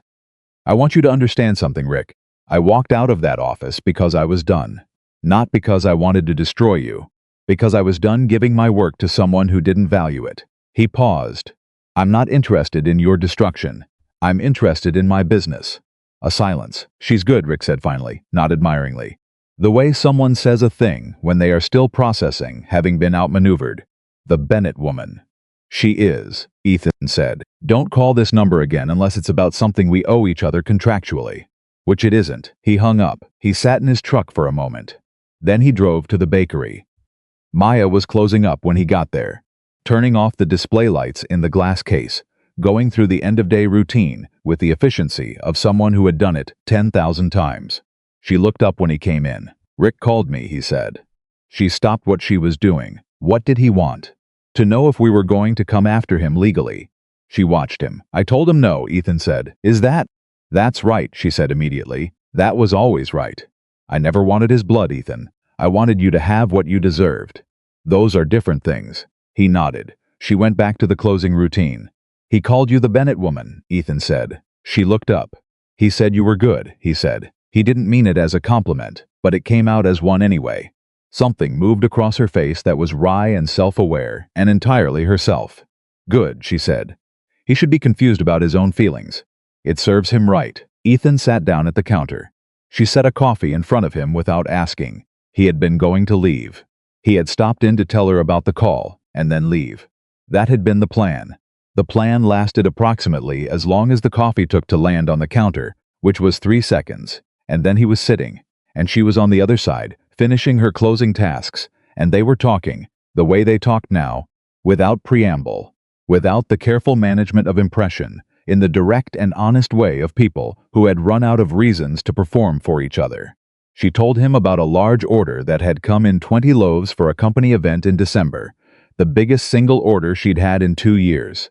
She told him about a woman from Nashville who had found the bakery through the Founders Day social media coverage and driven an hour to try the cardamom pastries, and had left with a standing order for 8 per week to be picked up on Saturdays. He told her about the porch job next week, about the VFW hall, and the thing that had turned out to be a corroded junction that someone had patched with electrical tape sometime around 2009 and then apparently forgotten about. He told her that he had called a contractor in Murfreesboro about a potential partnership on a larger commercial job that was beyond his current capacity, but that with the right support structure he could bring in, which would represent a significant step forward for the business. That's big, she said. It's not done yet, but you called. I called, he said. She looked at him. 6 weeks ago you were walking out of Rick Dolan's parking lot with no plan. I had a plan, he said. I just didn't have the tools to execute it. She held his gaze. And now you do, and now I do, he said. She set down the cleaning cloth she had been holding for the last 4 minutes. Without using. I want to show you something, she said. Come to the back. He followed her through the kitchen to the small office at the far end, a space he had not been in before, barely large enough for a desk and a filing cabinet and a chair, with a corkboard on one wall covered in papers and notes and a few photographs. She stood in front of the corkboard and pointed to something near the top right corner. It was a receipt, old, slightly yellowed at the edges, pinned with a single thumbtack. A bakery supply receipt from 2013 for flour and butter and yeast and a set of professional bread pans, totaling $412. My first supply order, she said, for the bakery.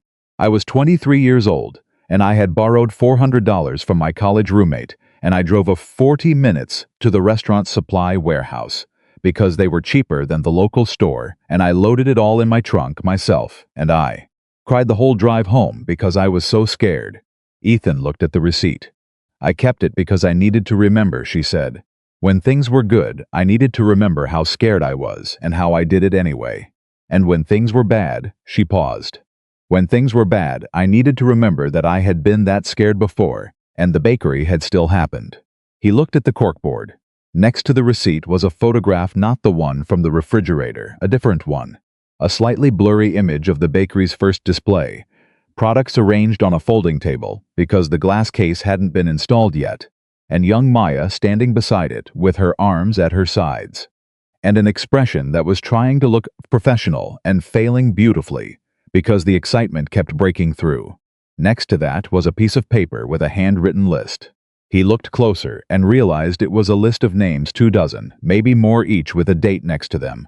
What's this, he said. Customers who came back, Maya said. After the reviews. After I thought everyone had left, she paused. People who came in and didn't say anything about any of it. Just came in and ordered and paid and left. The regulars who kept being regular, she paused. I started writing them down. Because I needed proof that it wasn't as bad as I'd made it in my head. He read down the list. Some names he recognized from the town. Most he didn't. Near the bottom of the list, in slightly different ink, like it had been added later, he saw a name. Sandra Holt. She came every week, Maya said quietly. The whole 3 years. Never mentioned anything. Just bought her sourdough and left a pause. I didn't realize until 6 months ago that she had been doing it deliberately, that she had been showing up, on purpose. Ethan looked at the list. He thought about showing up. He pulled the folded piece of paper from his jacket pocket. He stood with it in his hand for a moment, looking at the corkboard, and then he turned to Maya and held it out. She looked at it, then at him. "What is this? Open it." She took it and unfolded it. She read it. Her eyes moved across the 3 things he had written, and then she stopped on the third, and her expression went through several things in rapid succession: confusion, and then understanding, and then something that was larger than both. The question he had written was this: what if Carter Repairs became the official maintenance contractor for Linfield Bread and Pastry, at a rate that covered the difference between your current revenue and your new rent requirement, effective January 1st? She looked up. "That's not charity," he said before she could speak. "The bakery has ongoing maintenance needs that have been deferred for years. The storage room ceiling was one. There's the roof above the kitchen that's going to need attention in spring. There are 3 electrical panels that are original to the building. There's the loading door in the back that doesn't seal properly." He paused. "I need to build a reliable client base for the business.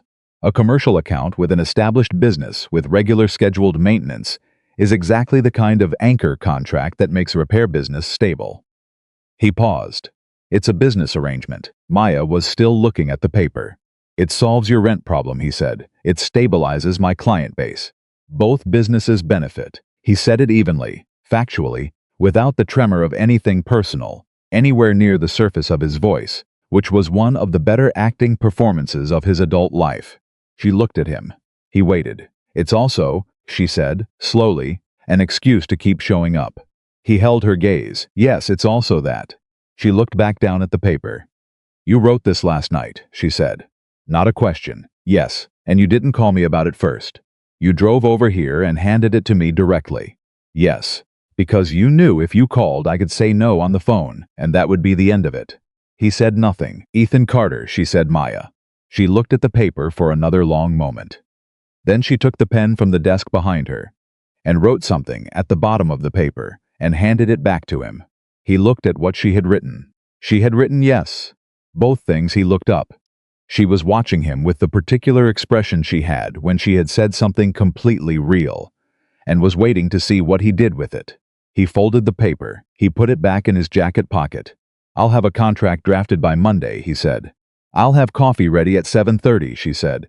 He stood in the small office and looked at her, and thought about the question he had been carrying for 3 weeks, whether what was moving inside him was something worth trusting, or something that belonged to a version of himself that no longer existed, or something that was too soon and too complicated and too much to ask of 2 people who had been broken in different ways, and were both still in the process of being rebuilt. He had thought it was the question that mattered. He was starting to understand that the question had already been answered. He just hadn't been ready to hear it. He was ready now. "I'll see you Monday," he said. "Monday," she said. He left.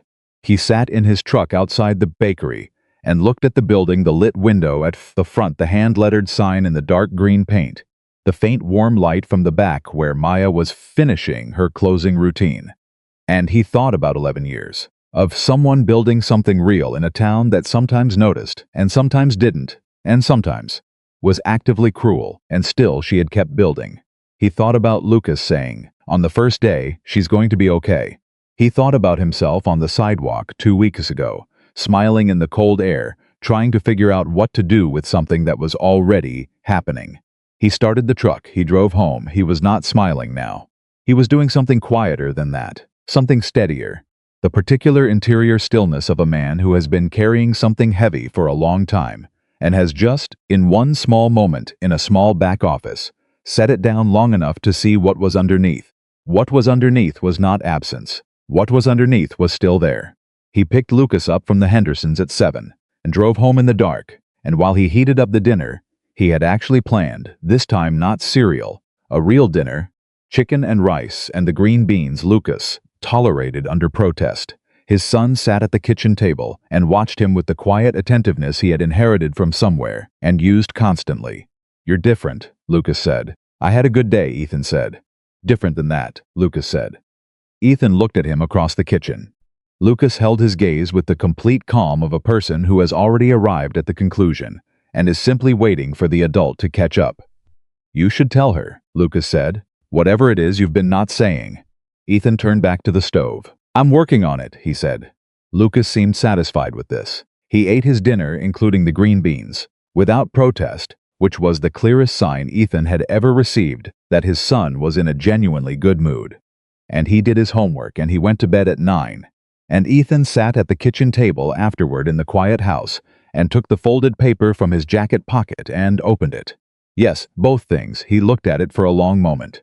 Then he put it in the front pocket of the business notebook, between the client list and the scheduling pages, where he would see it every time he opened it. He closed the notebook. He went to bed. Outside, the November dark was full and quiet, and the Tennessee hills sat under a sky that was finally clear after weeks of weather, and the stars were out. And on Maple Creek Road, 2 miles south, a fence that had once been broken stood straight and white against the dark, and nobody saw it because it was late and the road was empty, but it was there.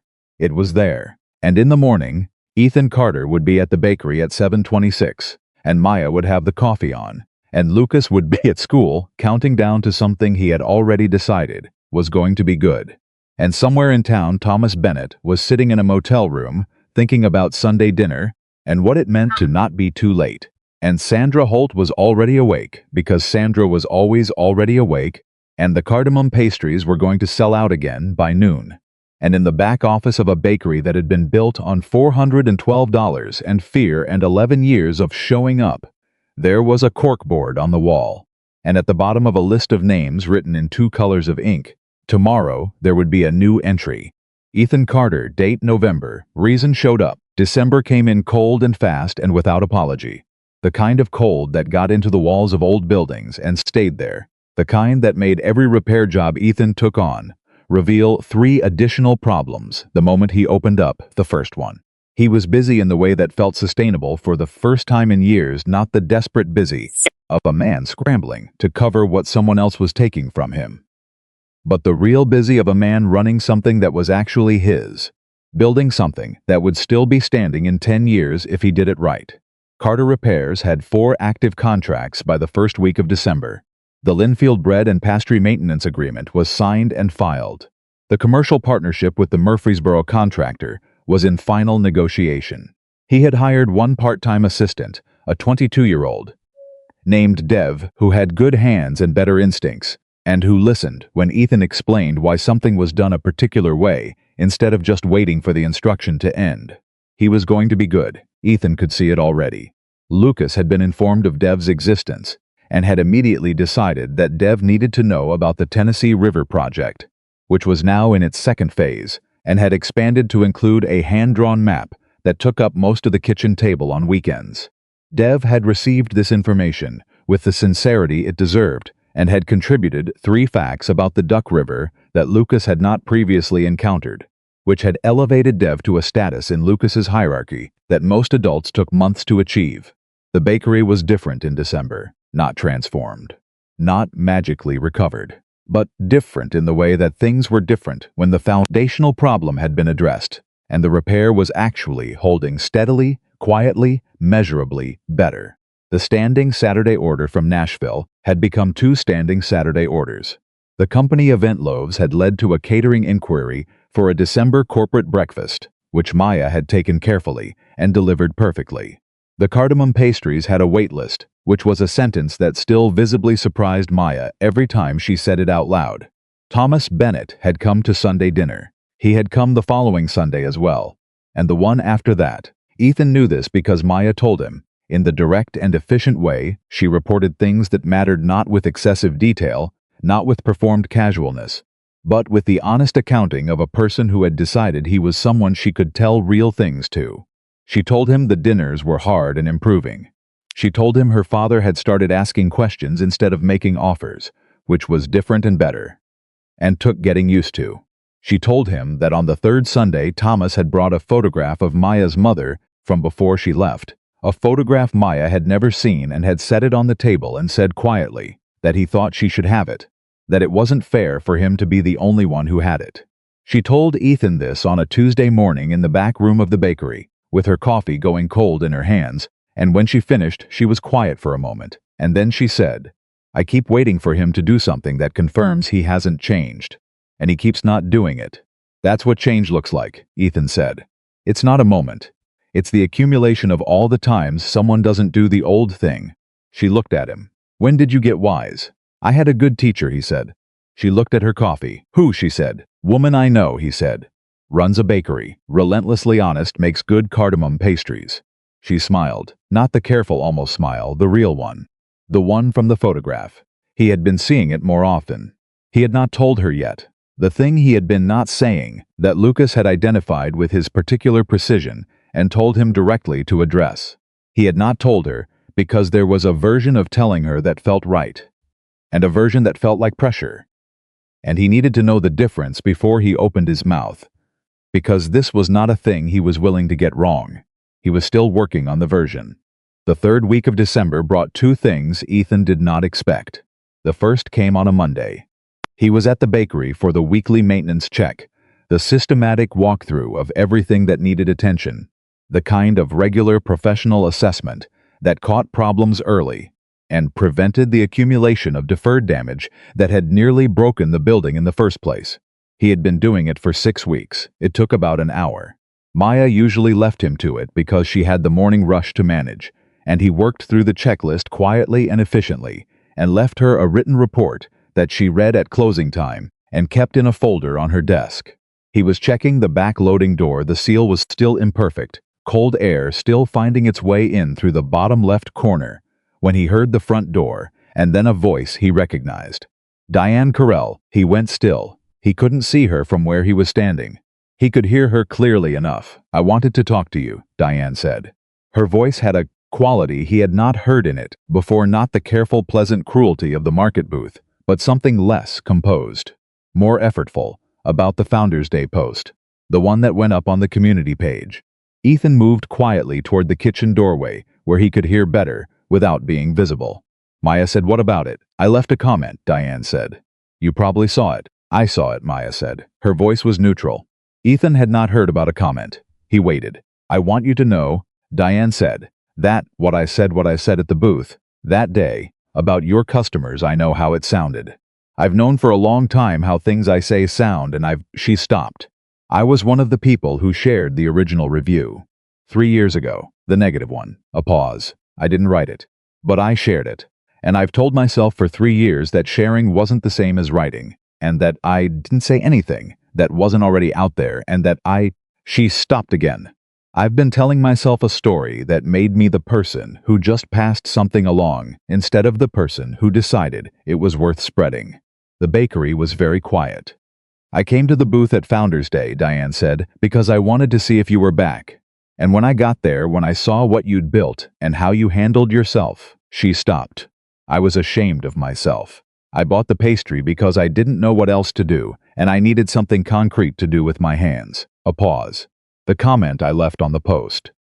I said the bakery was a Linfield institution and that it was long past time the community showed up for it the way it had always shown up for us."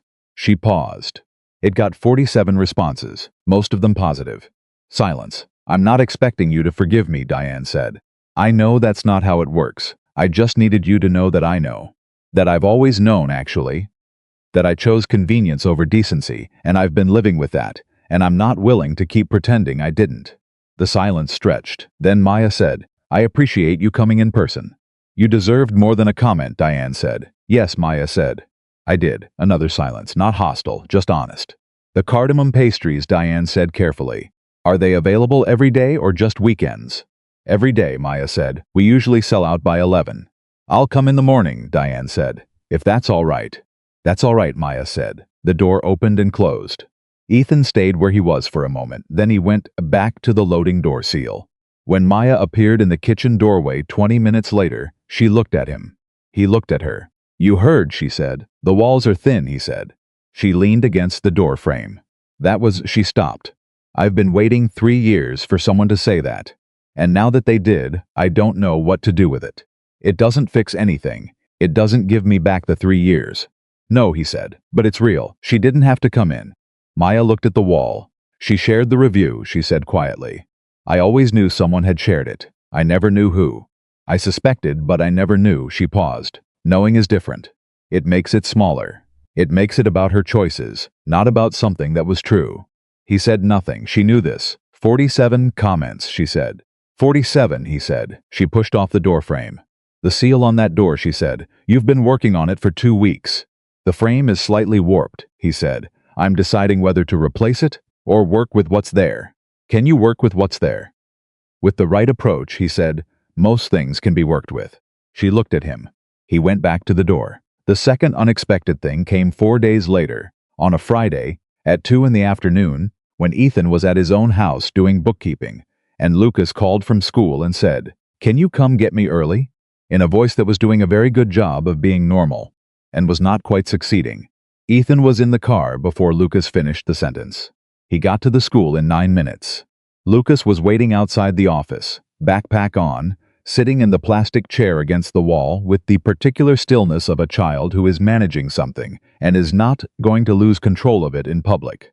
The school secretary looked at Ethan with an expression that was carefully professional and concerned underneath. "He had a hard morning," she said quietly. "He asked to call you about an hour ago. He's been fine since, but I've got him," Ethan said. "Thank you." He crouched down in front of Lucas. "Hey." Lucas looked at him. His eyes were dry. He had made sure of that. But the way he was looking at his father, the specific quality of relief that crossed his face when he saw him, the small, uncontrolled exhale told Ethan exactly what kind of morning it had been. "Let's go," Ethan said. They got in the truck. Ethan drove 2 blocks and pulled over. "Tell me," he said. Lucas looked out the windshield. "It was the December project," he said. "We had to bring in something that meant something. From home." A pause. "I brought the picture of Mom." Ethan was very still. "The small one," Lucas said. "That used to be on the nightstand. I took it this morning because I thought I wanted to show people who she was." He paused. "Mrs. Olander said it was beautiful and asked if I wanted about it, and I said yes, and then when I started talking He stopped. "I couldn't finish." Ethan said nothing. "I wasn't sad," Lucas said. "I don't want you to think I was sad. It was the good kind. The kind where it's too much of the good kind, and it comes out anyway." He looked at his hands. "I said she made really good cinnamon rolls, and that she always knew what to say, and that she made our family feel like nothing was too hard." He paused. "And then I couldn't talk anymore." Ethan gripped the steering wheel. "Mrs. Olander said it was okay," Lucas said. "She gave me time. And then I finished." He was quiet for a moment. "I said she was the foundation. That she built us right, so when hard things happened we didn't fall." He paused. "Like the fence." Ethan looked at his son. Lucas looked back at him. "I'm okay," Lucas said. "I just wanted you there." Ethan reached over and pulled his son against him, the way he almost never did in public or in the truck or anywhere that wasn't a private space, because he was a man who had learned to be careful with the things that mattered most. But this was his son telling him that his dead wife was the foundation that kept them standing. And there was nothing careful enough for that. Lucas held on for a moment. Then he sat back, straightened his backpack, and said, "Can we go to the bakery?" Ethan wiped his face with the back of his hand. "Yeah," he said. "We can go to the bakery." Maya saw them come in. She looked at Lucas first, the way she always looked at Lucas when he came through the door, with the full attention of someone who genuinely wanted to know how he was. And she read something in his face immediately, because she was good at faces, and she said nothing except, "There's soup on." "Sit down." Lucas sat at the counter. Maya set a bowl in front of him and one in front of the stool next to him, and looked at Ethan over the counter as he sat. A look that asked everything and required no answer because she could already see it, and he gave her the smallest nod. She went back to the kitchen. They ate soup. Lucas talked about the school project slowly, and then more easily, the way talking about something always made it easier to carry. He told Maya what he had said about Rebecca. He told her about Mrs. Olander and the class and the moment he couldn't finish. He told her it had actually felt good, which had surprised him because he had thought it would only feel hard. Maya listened. She did not offer resolution or comfort that minimized it. She listened with the full weight of her attention, and when Lucas finished, she said, "It sounds like you did something brave."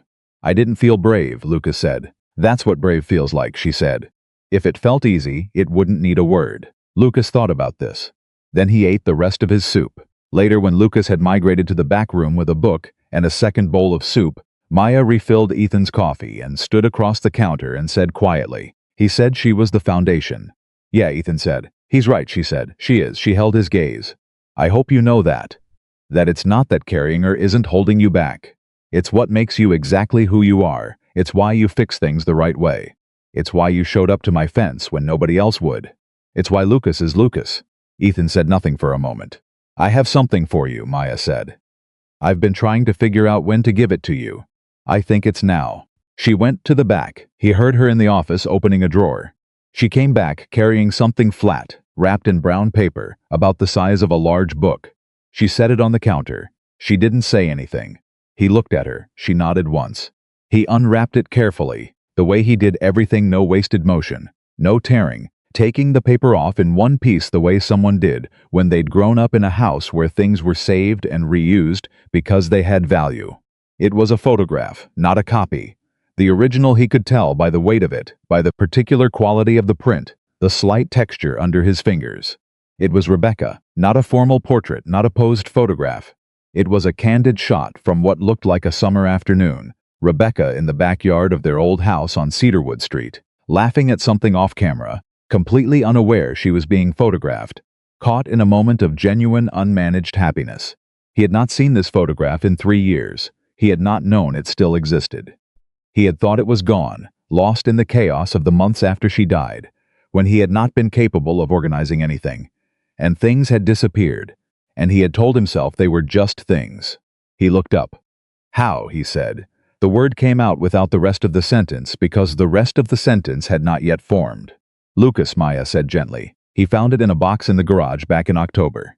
He didn't know what to do with it. He knew you'd been. He said you didn't have any pictures out anymore. That you'd put them away because it was easier." She paused. "He asked me if I could. He found out about the photo restoration work that the print shop on Mill Street does. He saved his allowance for 6 weeks." Her voice was steady and careful. "He paid for it himself, Ethan. Every dollar. I just helped him arrange it and pick the frame." Ethan looked at the photograph. The frame was simple and solid and exactly right. Dark wood, clean edges, the kind of frame that would last 30 years without anyone worrying about it. He said, Maya continued, very quietly, that you'd been carrying her in your head this whole time, but that you should be able to see her face somewhere real. That she shouldn't only live in memory, that she should be somewhere in the room. Ethan Carter set the photograph down on the counter very carefully. He pressed both hands flat on the counter on either side of it. He looked at it for a long time. Rebecca laughing in the backyard on a summer afternoon, completely herself, completely alive, caught in a moment of happiness so specific and so real that it reached across 3 years and landed in his chest with a weight that was not grief alone but something that grief and love and time had made, together into something he didn't have a clean word for, something that was bearable, something that was in fact necessary. "Lucas," he said, his voice was not entirely steady. "He's in the back," Maya said. He left the photograph on the counter. He walked to the back room. Lucas was on the small couch with his book, soup bowl empty beside him, reading with the focused quiet he always brought to books he was genuinely in. He looked up when his father came in. Ethan sat next to him. He did not say anything right away. Lucas waited. He had learned the rhythm of his father's silences, which ones needed filling, and which ones needed space. This one needed space. After a moment, Ethan said, "The photograph." Lucas looked at him carefully. "Is it okay, Lucas?" He said his son's name the way he said it when a sentence was not going to be enough, and he was going to have to try anyway. "I don't have words for what that is." Lucas looked at him. "I just thought she should be somewhere real," he said. "Like I said at school today, she's the foundation. Foundations should be visible." Ethan put his arm around his son. Lucas leaned into him. They sat like that for a while, in the warm back room of a bakery that smelled like bread and coffee and cardamom, with the sound of December outside and the oven keeping its low, steady heat.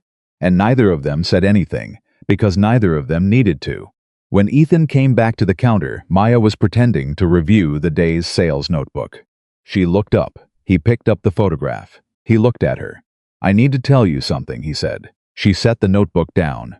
"I've been trying to find the right version of this for a month," he said.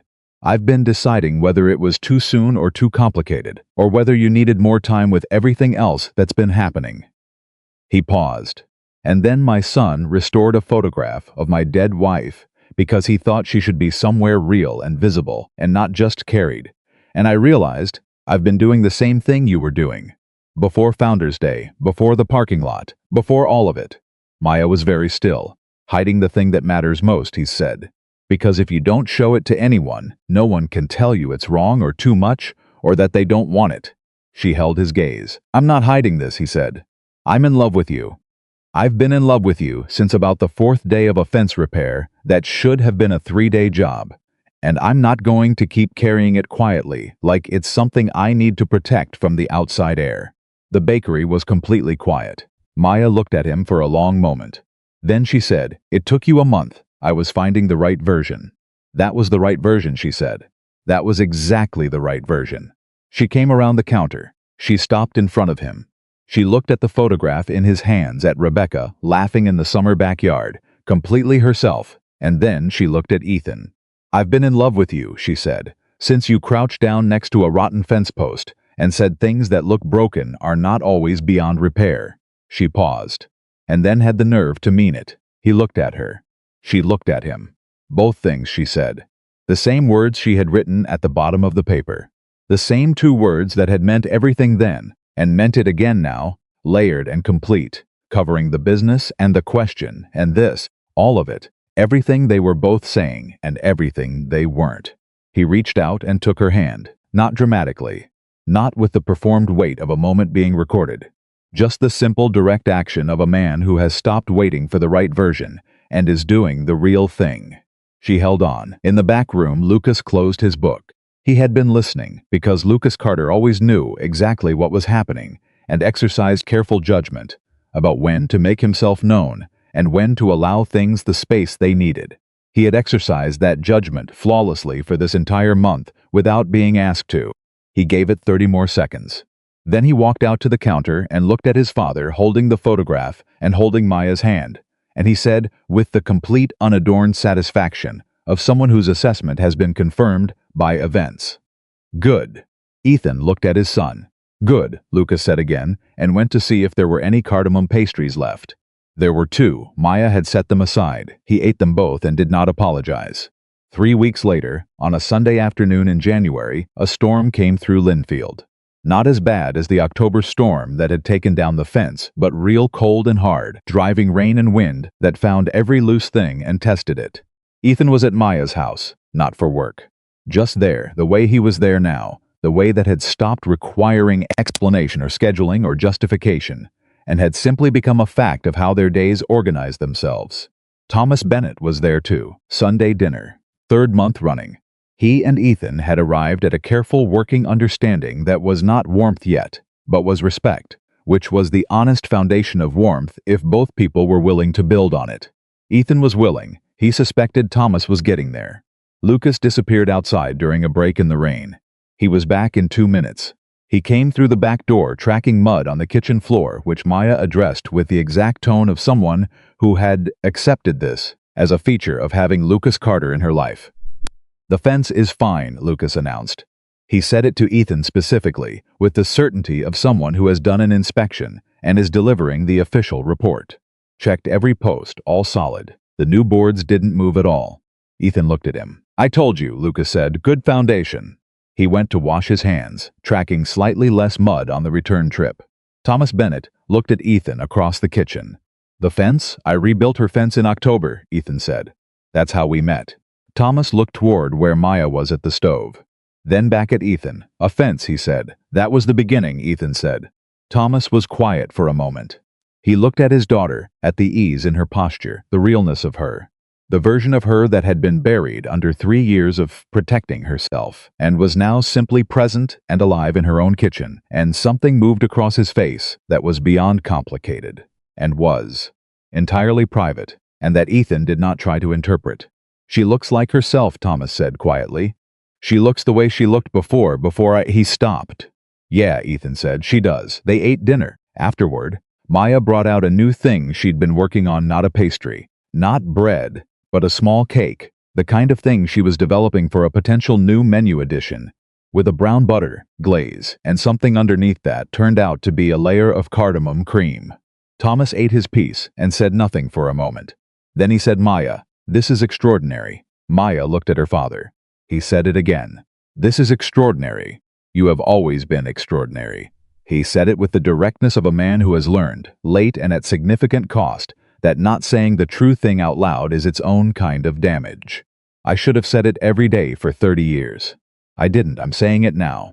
Maya looked at the table. Then she looked at her father. "Thank you," she said. The two words she had taught Ethan to say when someone gave him something he hadn't earned but needed. The words that meant something much larger than themselves. Thomas nodded once. Lucas, who had eaten his piece of cake in approximately 45 seconds, said, "Is there more?" Maya laughed. Thomas laughed. Ethan sat at the table in a house that was full and looked at the photograph he had set on Maya's mantel 3 weeks ago. With her permission, Rebecca in the summer backyard, laughing, completely herself, and thought about foundations and what they made possible, and what happened when you finally rebuilt them right. The storm outside finished what it was doing and moved on. The house stayed warm. In the spring, Maya renewed her lease. The margin was narrow, but it was real. Earned dollar by dollar through the winter market and the Nashville orders and the corporate catering and 47 community comments that had quietly shifted the conversation back to what it should always have been about: the bread, the work, the 11 years. Carter Repairs landed the Murfreesboro commercial contract in February. Dev became full-time in March. By April, the business had more work than it could take, and Ethan was considering a second hire and had called the lawyer twice more and was getting comfortable with the word owner in a way that had taken longer than he expected and was worth every week of waiting. Lucas's Tennessee River project won a regional award, which he received with the quiet satisfaction of someone who knows the quality of their own work and is not surprised when others eventually catch up. On a Saturday in May, Ethan arrived at the bakery at 7:26. Maya had the coffee on. She was at the prep counter when he came in, working through the morning's first batch, and she looked up when the door opened and said, "You're early." "I'm on time," he said. "You're always 4 minutes early," she said. "That's early." "That's on time," he said. She shook her head. He sat at the counter. She slid a cardamom pastry across without being asked. He ate it. It did not need any adjustment. It had never needed any adjustment. Outside on the main street, Linfield was waking up the way small towns woke up on Saturday mornings, slowly, genuinely, with the particular texture of a place that knew itself and was mostly comfortable with what it knew. The window of the bakery held the morning light the way it always had, and the hand-lettered sign was still slightly mismatched at the bottom, where the green paint had run thin, and the old brass register waited at the end of the counter. And the glass case held everything Maya had made starting at 5 that morning, because that was when she started, and that was who she was. The first customer came in at 7:40, then another, then 3 at once. Maya moved behind the counter with the fluency of someone doing the exact thing they were built to do, in exactly the place they were meant to be doing it. And Ethan drank his coffee and watched her, and thought about October, about a storm, about a collapsed fence, and a woman in the rain, holding a broken post, like she could keep it together through sheer will. He thought about what it took to show up for something. Not the grand gesture, not the single dramatic moment. Just the daily choice to appear, to keep your word, to fix the foundation before you replace the boards, to name the hollow thing instead of pretending it was solid. He thought about Lucas saying she's going to be okay. He thought about 2 words written at the bottom of a page. He thought about a photograph on a mantle, and a cinnamon roll in a cardboard box, and a fence that had been rebuilt from the ground up, and that had stood through every storm since. He finished his coffee. He set the mug on the counter. Maya looked over at him between customers, a brief, direct look. The kind that didn't need a sentence because they had gotten to the place where they knew what the other person was thinking before it was said. He looked back. She turned to her next customer. He stood up and went to the back to start the morning maintenance check, because the loading door seal still needed attention, and there were 3 items on the list from last week, and the work didn't stop just because everything else was finally right. That was the thing about keeping things standing. You didn't do it once and walk away. You showed up every morning 4 minutes early because that was on time. You showed up and you did the work, and you fixed what needed fixing, and you rebuilt what had fallen. And you learned, if you were paying attention, that the greatest thing you could make was not a product, or a profit, or even a life that looked a certain way from the outside. The greatest thing you could make was a foundation. Solid, true, built to hold not just the weight of today, but the weight of everything still coming. Ethan Carter had spent his whole life fixing things for other people. He had finally built something for himself, and every morning it was still standing. That was enough. That was everything.